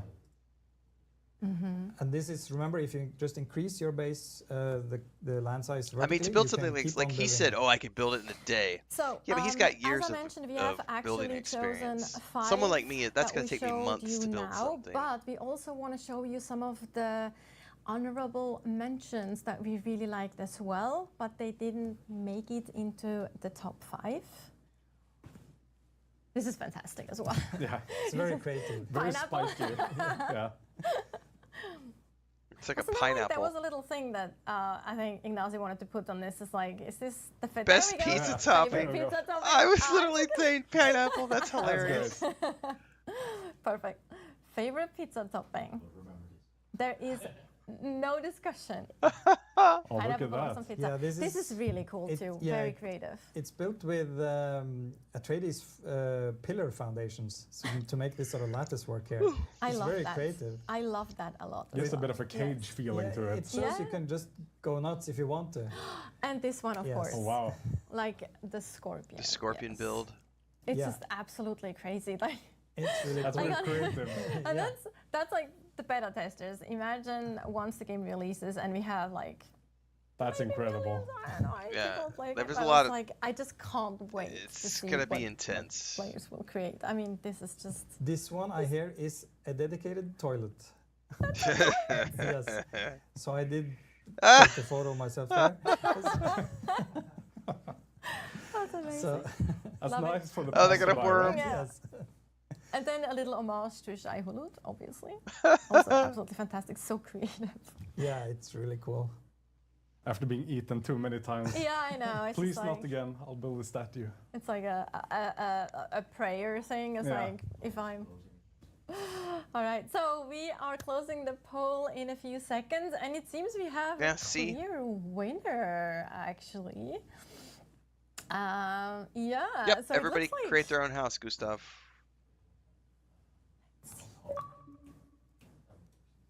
Let's see. Do you have the results? Oh, that's probably my Xbox turning off behind the scenes. I wonder who it is. 46% for option C. Can we show that again, Oh maybe? wow. That's the pineapple. Yeah, so C is the base built in Odam. This There one. we go. go. Congratulations Nice. to option Yeah, that's a C, great who base. won It's a really good an one. ultimate edition of Dune Awakening. And everyone else in those top 5, like the 4 runner-ups, will get a deluxe edition as well. So thank you so much. Oh, nice. So And they gave deluxe also, editions we away too. have a surprise for the honorable mentions. They will all get a standard edition as well. Oh, cool. Plus, Well, congratulations, A everybody little who won surprise free for copies. everyone in the beta who has submitted a build who didn't make it into the stream. We have a little surprise for you as well. More on that in the Discord though. There will be a message for you later. A small comment on the winner there. It was a lot of decorated interiors also, Yes. so that base had, the builder had really put effort in here. Yes, I'm actually, I mean, obviously I'm a little bit sad that we couldn't put more weight on interior design, but it was just not fair to the ones who didn't have those unlocked. So we couldn't really do that. Again, as I mentioned, you'll have more opportunities, but some of the interior designs that we saw in the submissions are absolutely mind-blowing, and maybe we will probably have, I would assume we will have a post sometime down the line where we show those buildings a little bit more and also like show some of the interior design. I think that would be very cool. But yes, I think we can wrap up the building segment here. Leo and Torikil, thank you so very much for being here and talk to us about building. And we are going into the next segment, which is story and. Well, we watched the story video yesterday, so for those of you who didn't catch that, you can watch that from yesterday's coverage. I'm going to go ahead and timestamp this. This will get clipped out on YouTube. Follow along, like, subscribe, hit the bell icon so you never miss an update. I've got a bunch of links down below to my Dune Awakening playlist, including a bunch of beginner's guides and preview content from the beta preview event that I participated in April.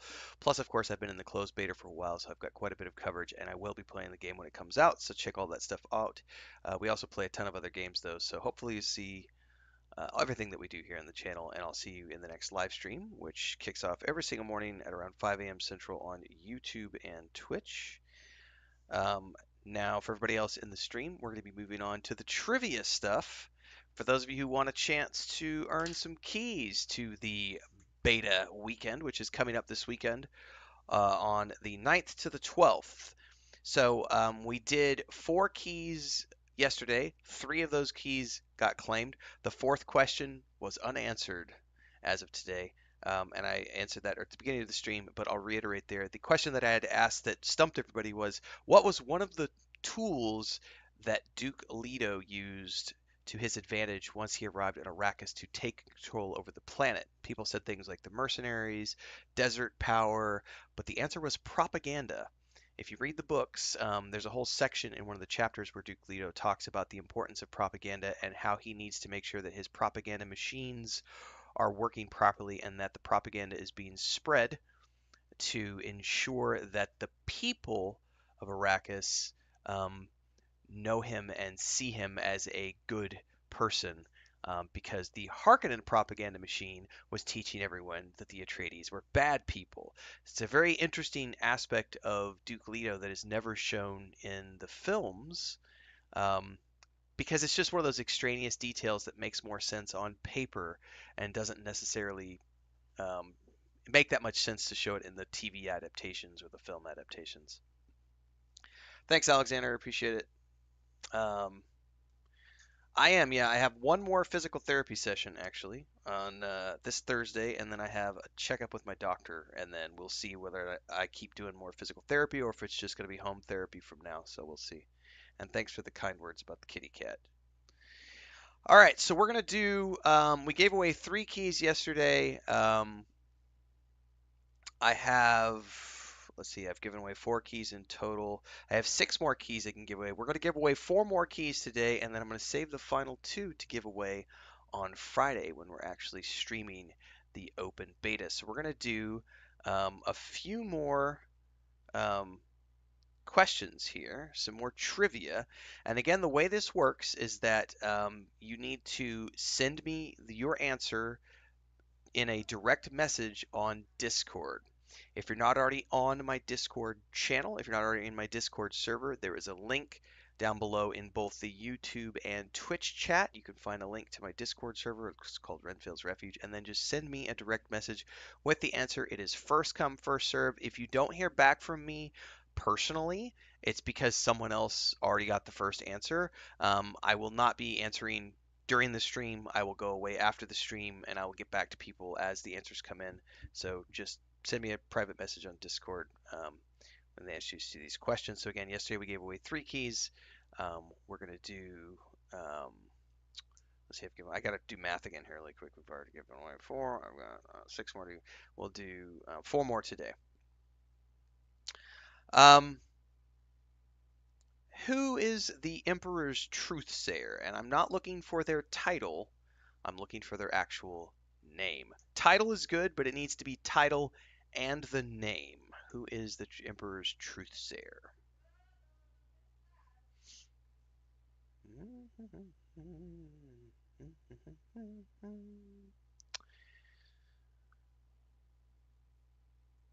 What is the name of Paul's daughter?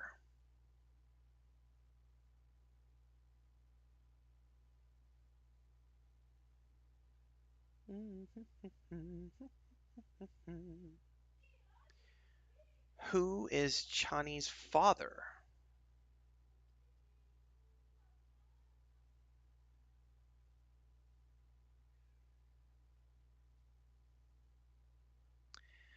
And who does Hawat believe betrayed the Atreides? That's more of a book question but that ought to be good for those of you who are Dune aficionados. Who does Hawat believe betrayed the Atreides? So again, first come, first serve. The first 4 correct answers that I get as direct messages over on Discord will get keys to the open beta. Well, it's just open beta. It's a beta weekend that's taking place. It's not actually open because they're doing it through keys. I keep calling it open beta because that's the word terminology that was used at the beginning, and then they just started calling it beta weekend. So, beta weekend taking place this weekend, the 9th through the 12th. I will, of course, be streaming all of that starting the morning of the 9th. So we'll be starting a little bit later than I normally do because I've got to get the client downloaded that morning. And then I believe they kick their servers off a little bit later than my normal start time. So once the servers are live, I do plan on getting into the beta weekend and streaming all of that as long as the weather cooperates and, of course, their servers, because this is going to be a big stress test of their servers to see how things are going to go. But also, I'm going to have huge thunderstorms rolling through on Saturday. They might start on they might start on Friday, but Saturday and Sunday we've got big storms. So weather permitting, I should be streaming all weekend. So that's a wrap on this morning's stream, everybody. I'm going to go away from here and get. I'm going to take a quick break, go check on the ducks. I'm going to get a Homestead video up about the ducks. And then also today is Star Wars Andor because the most recent 3 episodes dropped last night. So I'm going to be going forth from here and watching those 3 episodes and getting the reviews out on the channel, just like we've done the last couple of weeks. I just watched an episode, dropped the review, watched the next episode, dropped the review, dropped the 3rd episode, dropped the review. So that's going to be coming out this afternoon. And then at some point, I may do a Days Gone stream today. But if I don't get around to that today, I might just do that tomorrow morning. We just wrapped up the Oblivion Remastered playthrough today, so I might just save the Days Gone playthrough for tomorrow, but it depends on how I feel today. If I get done with everything and I have time, I'll come back and do a Days Gone stream this afternoon. Anyway, thanks for hanging out, everybody. Good luck with your Dune trivia, and I will see everybody in the next one. Stay safe. Happy gaming.